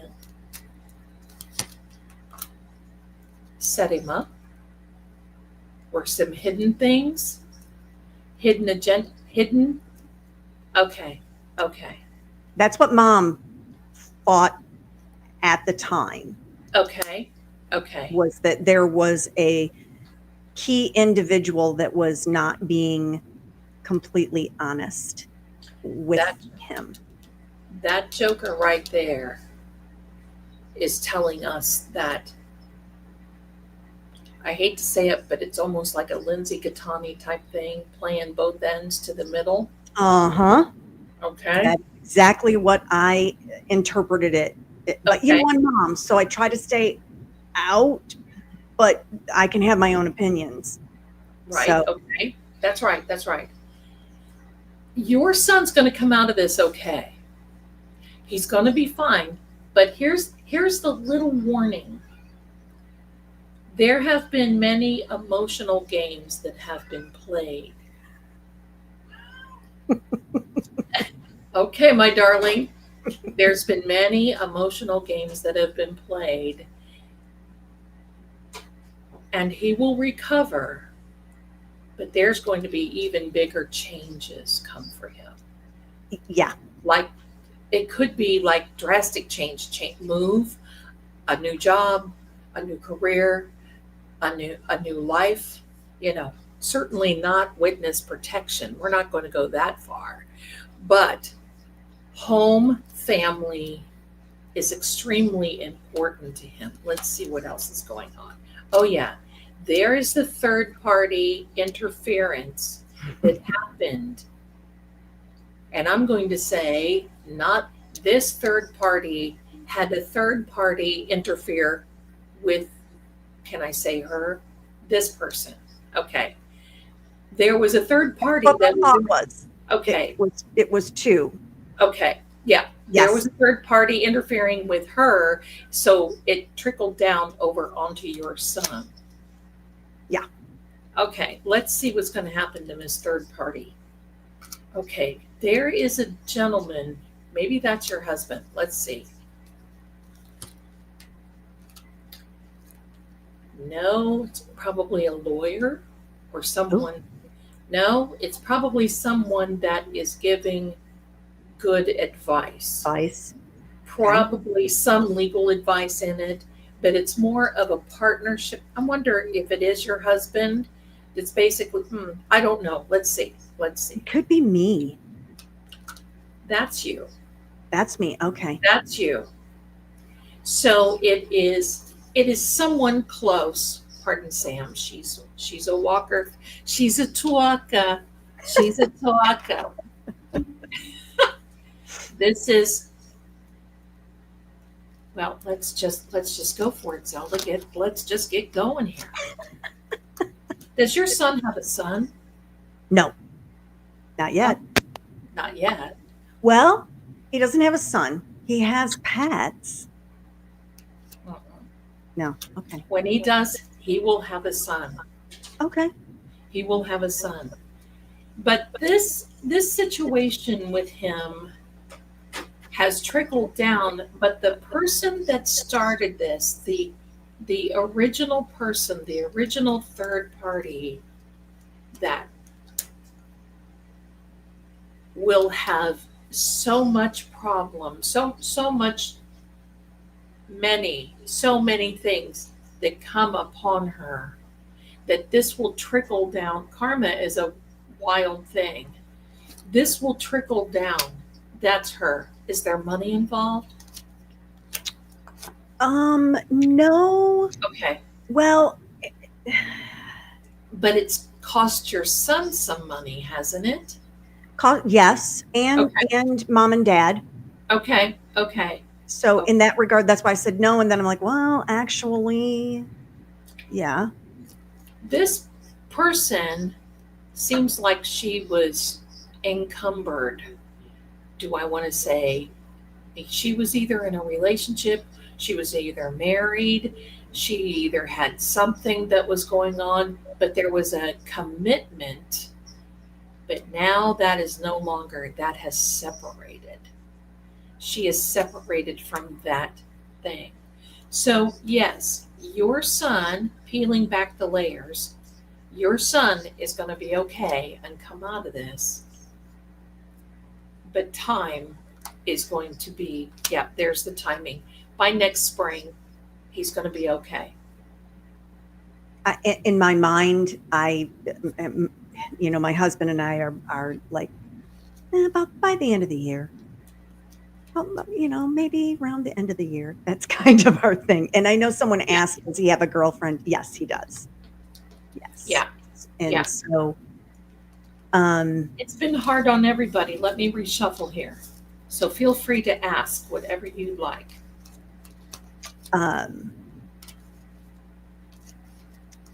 My husband has a fair amount of health things that we're going to have to deal with in the coming year. Okay. And so I'd love to know kind of what the prospects or what it looks like with that. Positive or. Let's see what the energy of your, because I can't really talk about the medical, but let's look at the energy around that. That's why I'm avoiding any specificity as far as what it actually is. It's, I can talk about my own business, but I'm not going to talk about somebody else's business. So, gotcha. This card fell to the floor. This is for your husband. It is a card of sacrifices. This is a card of him having a suspicion that there were things going on with him for a while, and maybe he didn't say anything about it. I know how that is. Hello. Toughen it out. doesn't Yeah. want to be a burden. Yeah. Your husband is a jewel. Was Oh, she? he's my soulmate. Yeah, because there you are again. Because you are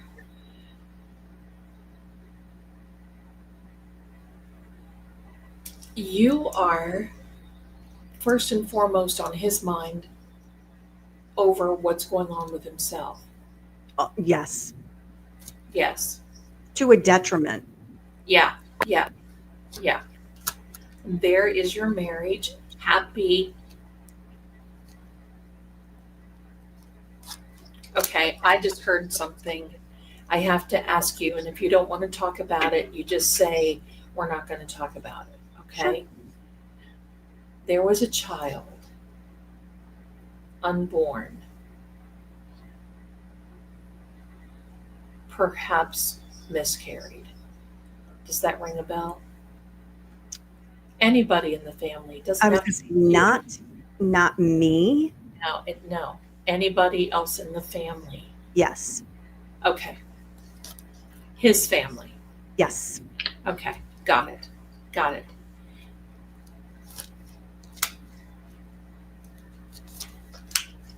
I don't know why that child is coming through. Well, this wouldn't be the first time. Is this what the other psychic told you? Really? Mhm. Yeah, it was related to that same situation. Yes. Okay. Let's see what this child. Okay. So, this lovely little spirit, energy, let's say energy, because I work with energies, I don't call back spirit. I'm not the Witch of Endor. Hello. Um, this lovely little energy is basically saying that this situation, I'm listening.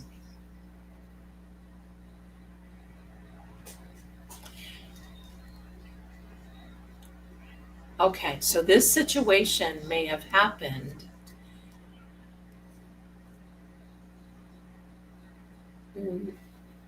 because I believe your husband's family was a very loving family and very happy. But with this situation, it was not recognized in time. That's all I heard. That's what they're saying. It was not recognized in time. Okay. And there's no blame.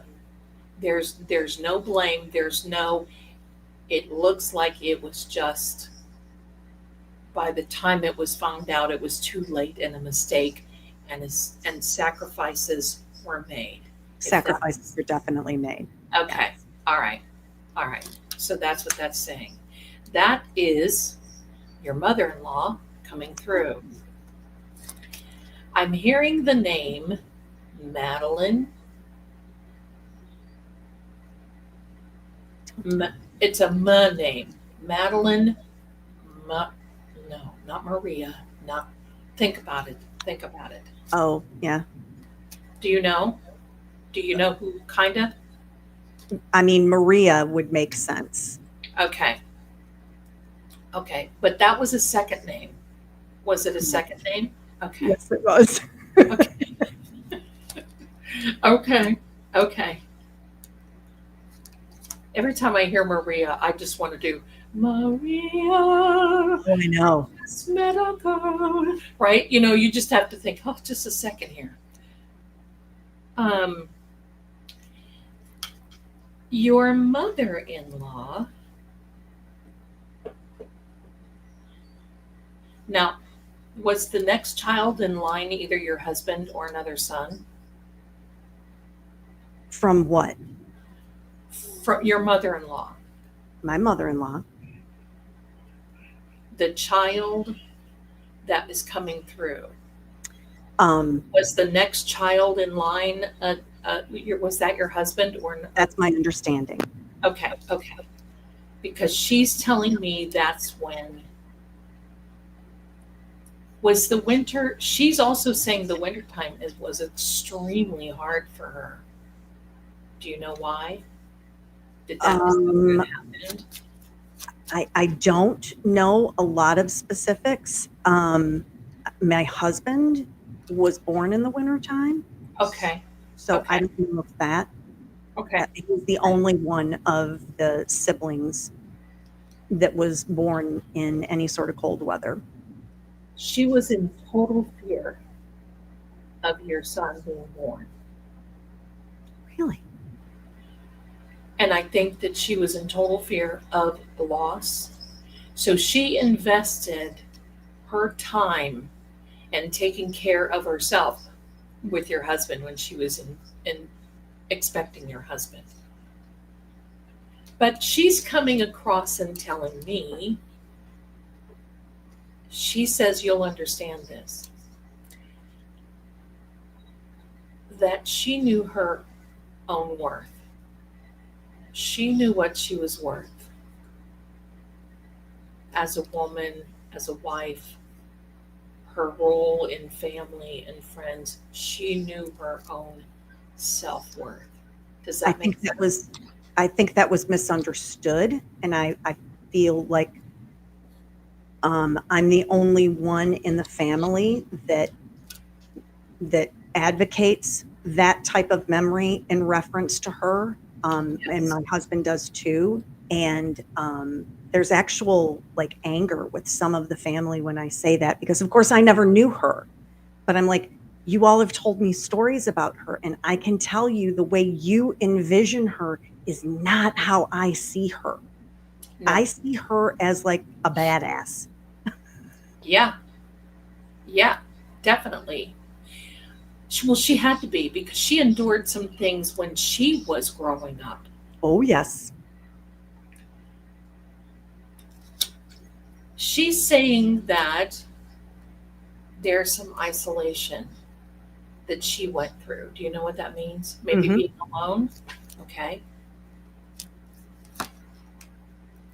And here is, so she also had things that she never told anyone. And I think she isolated those things to a certain degree. But then there was a day that people started finding these out. And I think they felt, okay, I'm listening.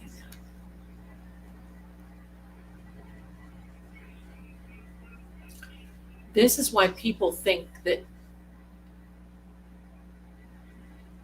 she said people think she was a snob. She thinks they think she was a snob. I've, I mean, I've never ever heard that. Well, and I think that I can perceive that of that because if she was trying to be tough and stay to herself and keep this little thing to herself, then she feels her perception of her surroundings were that. She was a beautiful, beautiful woman, and I think that that in and of itself can be very intimidating for individuals. She just told me that at one time she was accused of something that she did not do. Do you know what that is? Your I, husband may know.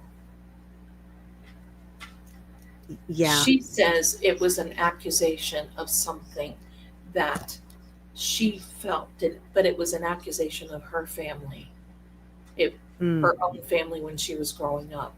It wasn't. Oh, Yeah. You oh, know what that is? oh, yes. Okay. Oh, Okay. yes. Oh yeah. That accusation of that. And she's also saying it took her um she felt it just took her whole life for that her to overcome in her mind. I can understand that. I can fill in a little bit of the blanks Okay. if you want me to. Sure. If you like. So she was German. And so as a child, her family and her had to hide from the Nazis coming in. And so, yes, it was very traumatic, and the accusations that were thrown at that time. So that does make sense to me. And yes, it would have been something that she carried for the remainder of her life. She had a nickname growing up. Oh, I don't know about growing up. Or what was it now? She's telling me that she had a nickname. I mean, everybody, even I, when I refer to her, I say Oma. Oma is still okay. Wie geht's du, Oma? Was ist los? Yes. Okay. Ja, ja. Ja, wie geht's du, Oma? Was ist los? Ich bin ein Amerikanerin Mädchen.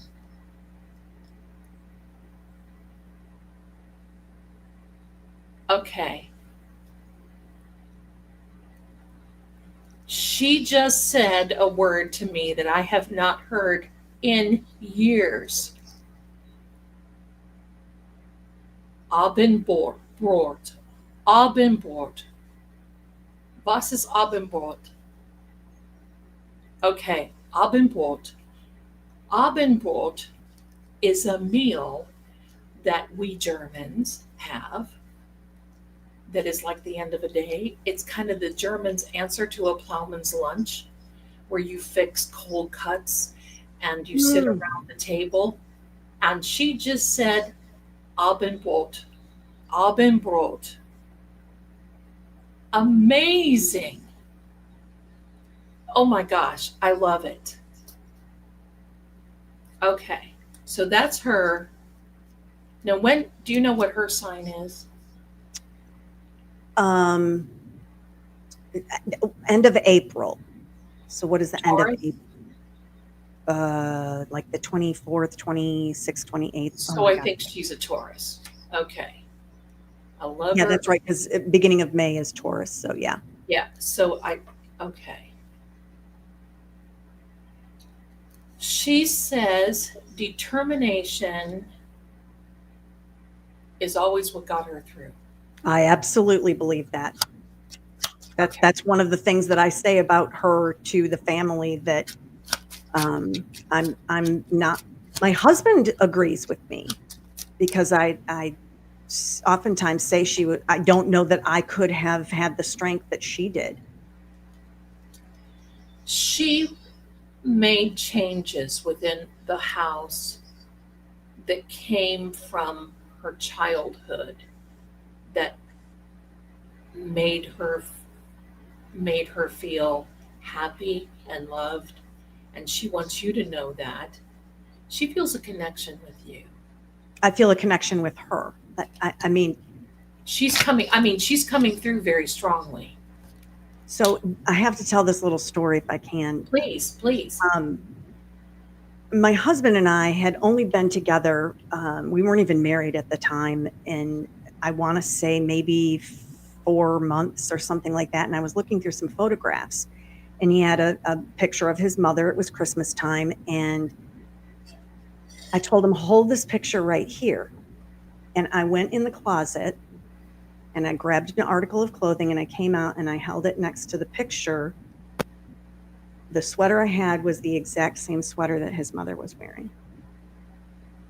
And I said at the time, well, I don't think there was any chance that we wouldn't have met the night that we did, because I think that your mother had a hand in that.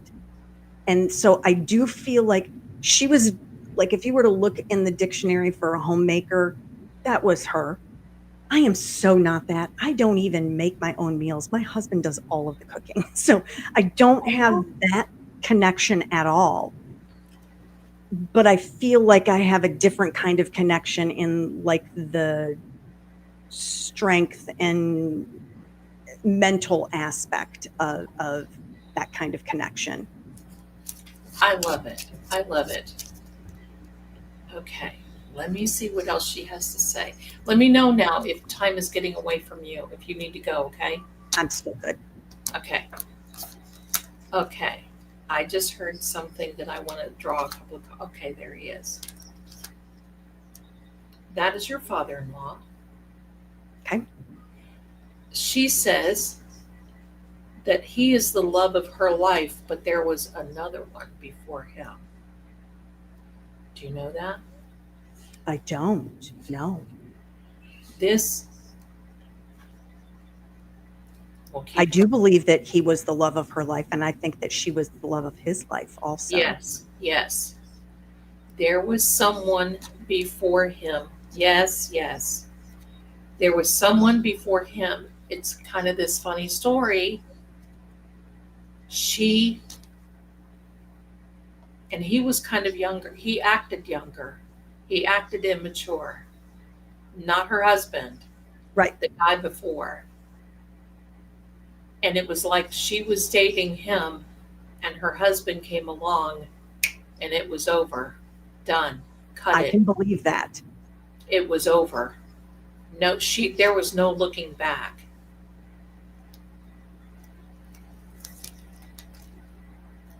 Okay. The number 9 is significant for her, but she's talking about 5 children. Do we know where the 9 and the 5 go through or come through? The 5, if I'm remembering correctly, she was one of 5 children. Okay. The 9, I am not entirely sure of where that comes from. No, wait a minute. She didn't say 9. She said neun, which is no. No. No. No. Okay. Okay. Okay. Okay. Got it. What are we saying no to? Oh, I was talking about that former young man, and as she was talking, she said nine, no, 9, done.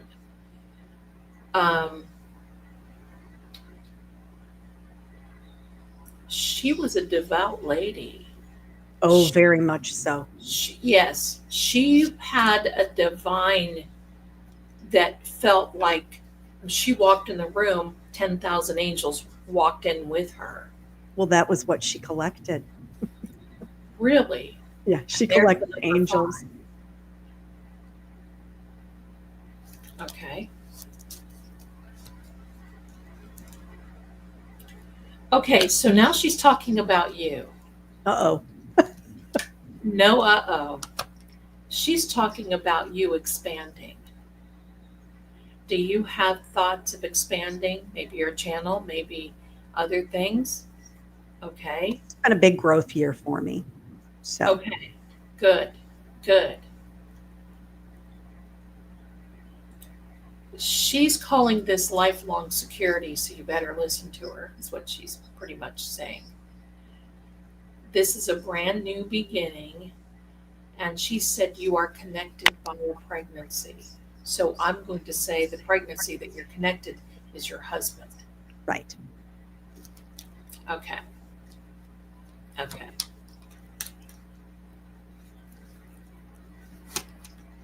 And she says, don't worry about her. She's not bored. Well, good. I didn't think she would ever be bored, to be honest. Good, good, good. We have a few more cards. We may as well just go through them here. Another 5. She said before she passed, there was a huge misunderstanding with maybe someone else in the family, not your husband. A brother. I mean, did she have a brother? Yes. She had more than one brother. Any sort of misunderstanding. There were some complications. She was very, very ill toward the end of her life. And my husband is the one who cared for her Okay. in her last days. It was a tremendous amount of work, and he happily took care of her and was thrilled to have the time with her and everything. The only thing I can think of is I know there some of the family was not mentally equipped to do that kind of work with a family member. And my husband has no problem with it. I mean, he was fantastic when I was fighting cancer. And I think that caused a little bit of strife as far as financially how to care for her and medically how to care for her. So I could see where maybe that is where that's coming from. I believe so. And then after her passing, she says she knows there was a divide for a short period of time. Yes. Okay. Okay. Yes.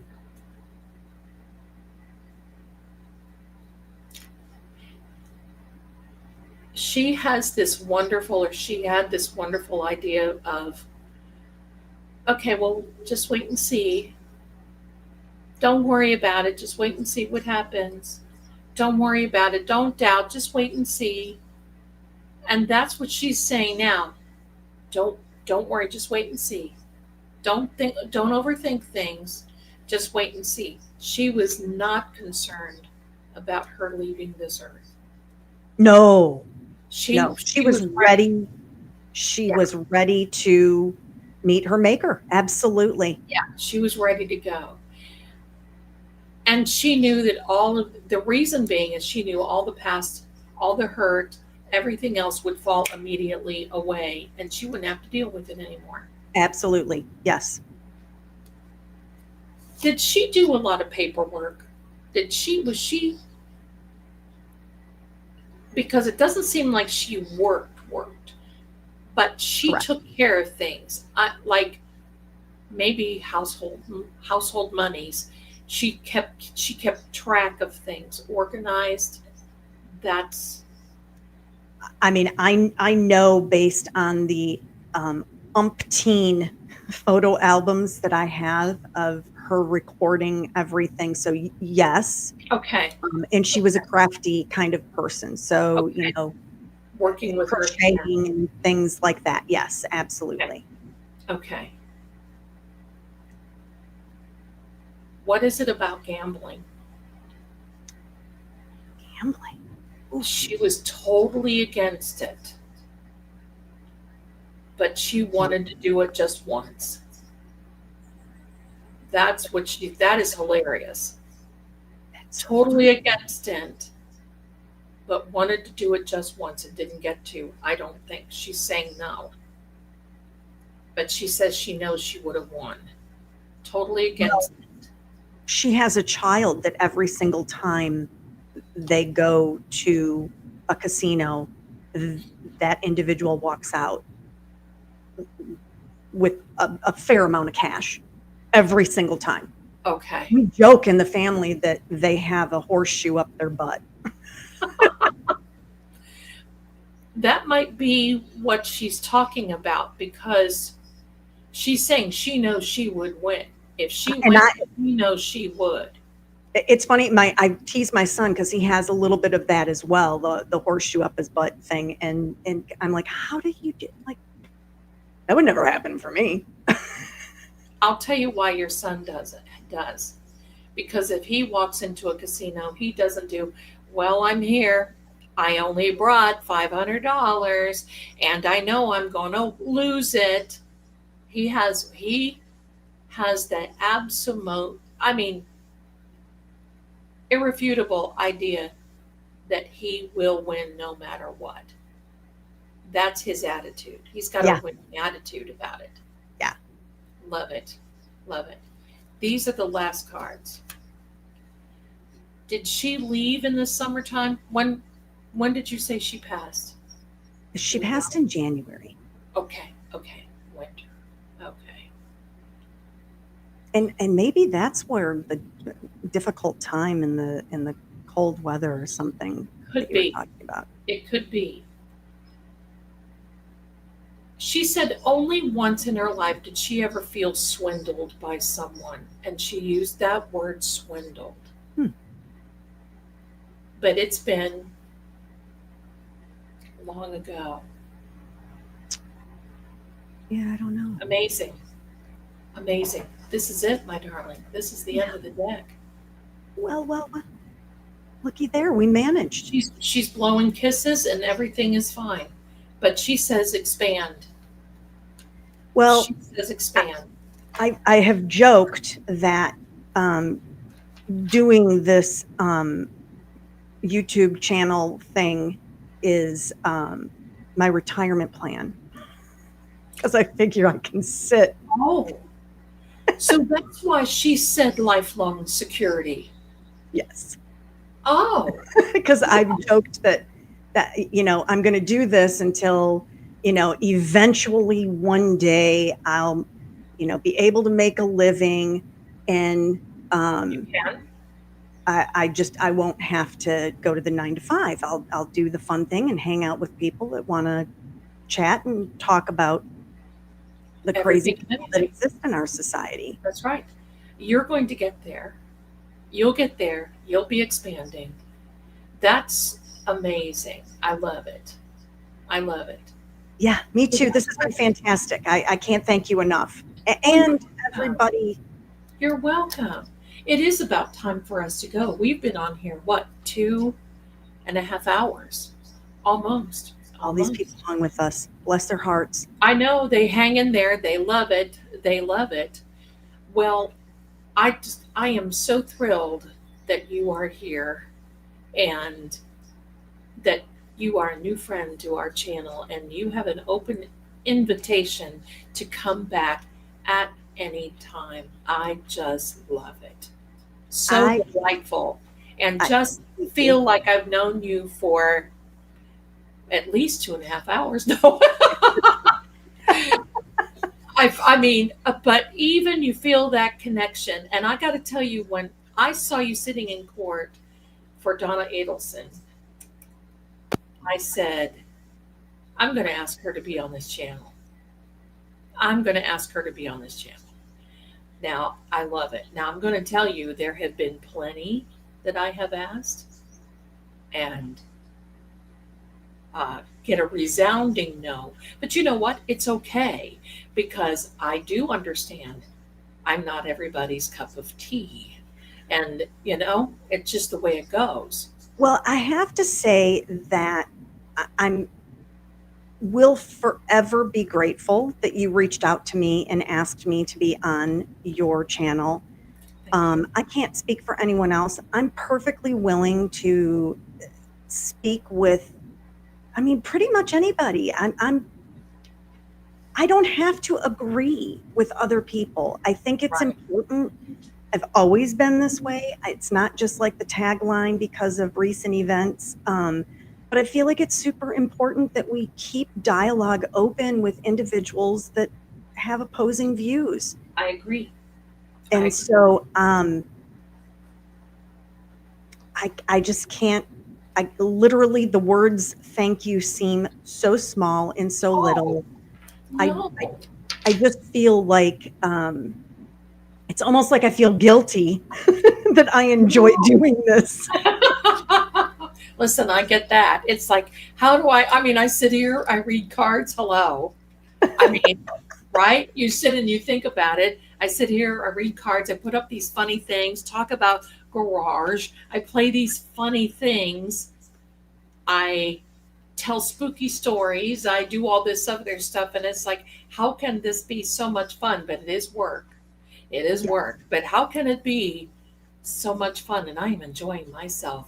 Yeah, it doesn't feel like life. It doesn't feel like work, when I have to dig through things and get information and schedule what I'm going to have in a live stream and that, because you're right, there's a lot that goes into it. It doesn't feel like work because I'm like, ooh, this is interesting. Ooh, we can talk about this, or ooh, let's watch this together. To me, it doesn't feel like work. I would far rather research and do these things than my day job. Isn't that the truth? Isn't that the truth? Used to be an old joke was how can you tell a successful psychic? And then they would look at me and say, well, she's got to have a husband that works. And no, I'm sorry. I don't. It's all me. It's all me. Oh, you. It's all me, darling. So now, because of your mother in law, I will start having Abendbrot. It's brot is bread. It's like breaking bread. Broadly, my great grandmother used to say, "Would you like broadly?" Which is baby thing for bread. So it would be now for I'm going to start doing these little lunch schedule things, and instead of Plowman's lunch, I will now because of you having Abendbrot, and Well, that's wonderful. their family is big into steak tartare. And Oh, of course, that is served on brot. So well, that's right. Wonderful. I don't know if I can do that. You I know what I can't. mean? No, No, I can't. I can't. I tap out on it every time. Yeah, Nope, nope. yeah, Dan can't do that. Sorry. yeah, yeah. Definitely that. And I can't do the raw sushi. Color me gone. I can't do that. No, They sorry. all do the sushi thing too. My son Yeah, too. I'm like, I need my food cooked. Thank yeah, you. yeah. And I can't eat anything that has a head connected because I don't want it looking back at me. No, that's creepy. No. Yeah. Maybe So it's because of our true crime stuff. it, I think probably so. So I want to thank you, my darling. I do have some little announcements that I want to make after you leave. And just know, anytime, please come back here because we just Thank love you so you. much. And I watch your content. I know all of us do. We're going to be together. We've got other things to do. So bravo, bravo, You. bravo. Thanks again. You're welcome, my darling. Thanks for coming. Thank you so Absolutely. much. Everybody make good choices. Yes, make good choices per misdemeanor. I love it. Or you'll get a misdemeanor. There you go. Don't forget, like and subscribe. Jump over to her channel, please. That's going to be a lot of fun. Thanks again, darling. Thank you. You're welcome. Bye. Bye. Was she not wonderful? I mean, talk about I could just sit and have tea or bread or crumb, whatever. So, my darlings, now I want to say this, okay? Um, for the announcements, tomorrow night we have the live stream. Help! I'm haunted. Hello. Come on in. I'm going to be telling some hauntingly good and fun stories, but here's going to be something really fun. Every Thursday now that we have this up into Halloween, I'm going to be doing a giveaway. And what is the giveaway? Well, I have made arrangements with Beacon TV. It is the paranormal TV that I will be giving away 1 month subscription so you can go and watch all of the paranormal content that you want to watch. If you want to know who that is, it is Shane Pittman, and it is the people that used to be on the Holzer files, German Holzer files from Discovery Channel. And so we're going to be doing that and talk about fun. And they have absolutely fantastic content. I've seen some other streaming channels, none compare. They've got great. So if you're a big fan of the Holzer files that was on Discovery Channel, Dave Schrader, if I can talk, Dave Schrader, Cindy Kaza, and Shane Pittman have come, the band is back together, and they're making their own type of content exclusively on Beacon TV. Love it. So I want to share that with you. And because you're always here and you're always getting good stuff and you're always being fantastic to me, I'm going to give back the love. Now, we have a few little starred things. Got a few little starred here. And I just want to say those before I say goodbye, okay? So we have a new member, and I'm sure that it's with, look at this, it is Lala Ahmad has become a new member. What? Of True Oracle and of this channel. Thank you, thank you, thank you, my dear. Thank you so much. Carla has gifted 5 Fate and Fortune True Oracle memberships. And with that membership, every other Sunday, I'm reading your cards where you ask questions. So if you're not a member, this is something you probably will want to be. Okay. And then we have Amber as a new member as well. Welcome, my darling. Thank you so much for being so generous, each and every one of you. Ashley Lauren became a new YouTube member as well. Debbie, Dever is Dever. If you're never clever. Oh my gosh, I love that. That is fantastic. Thank you, Debbie. I love it. And thank you so much for the little super sticker. And we have another super sticker, $1.99, which is perfect money. Super sticker on top. Thank you so much. I love it. How dare you?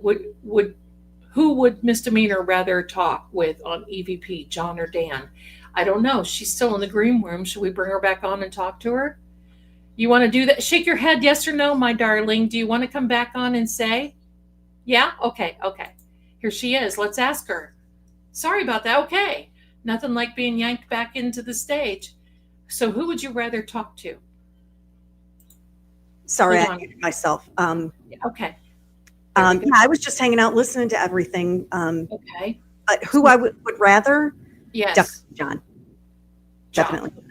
Well, I want to invite you back some night because we do EVPs with John. And he comes through and even mentions names. So let's plan something for October. I know you're busy, but we're going to be doing a lot of content in October. So what do you say we do that? Okay. Absolutely. So hang out there. There may be another question for you. And there you are. Danielle, thank you. Love lady. Zelda, hope Misdemeanor comes on again. Yes, I hope so too. That would make my century. The Goodmans with a new membership. Hello, Goodmans. Welcome. And then Miss Jules from Florida. Always generous, always wonderful. Thank you so much for the 10 memberships to this channel. Bad to the bone. I know who you are, and I watch you on the Talkie Tick. And everybody go to the Talkie Tick if you're not there. Love this comment from Bad to the Bone, or the content.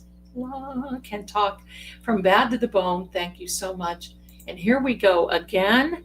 Miss Jules with her very generous Lady Zelda memberships. Thank you.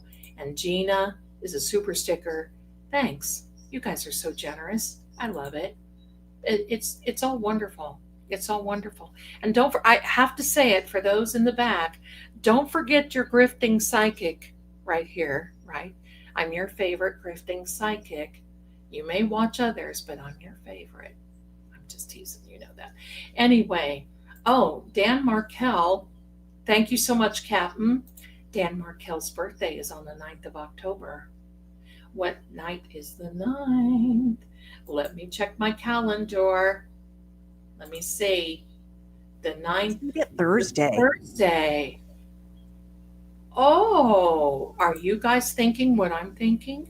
Would it be disrespectful if we did EVPs on Dan Markell's birthday? Maybe we could wish him happy birthday. I don't think so. Thank you. I don't think so. Venmo, my upper right.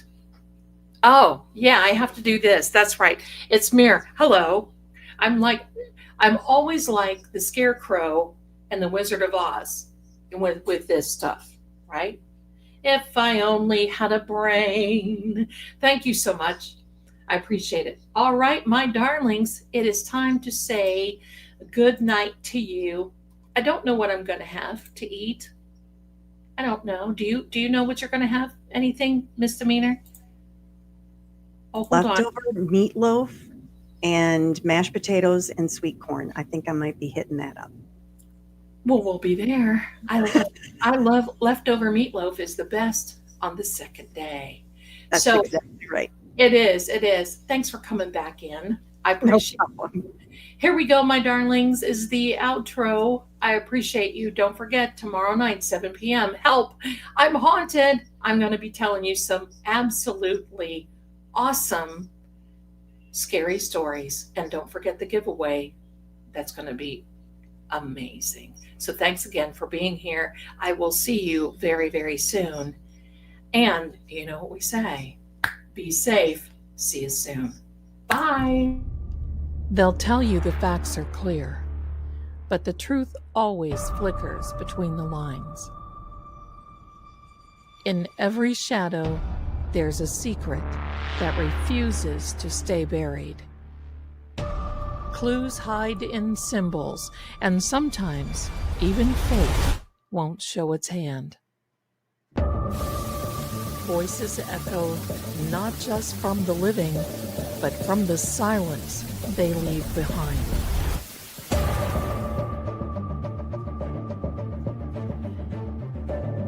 I'm Lady Zelda.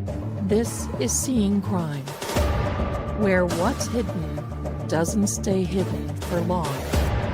Until next time, keep watching.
I forgot to say, Lashana Tova.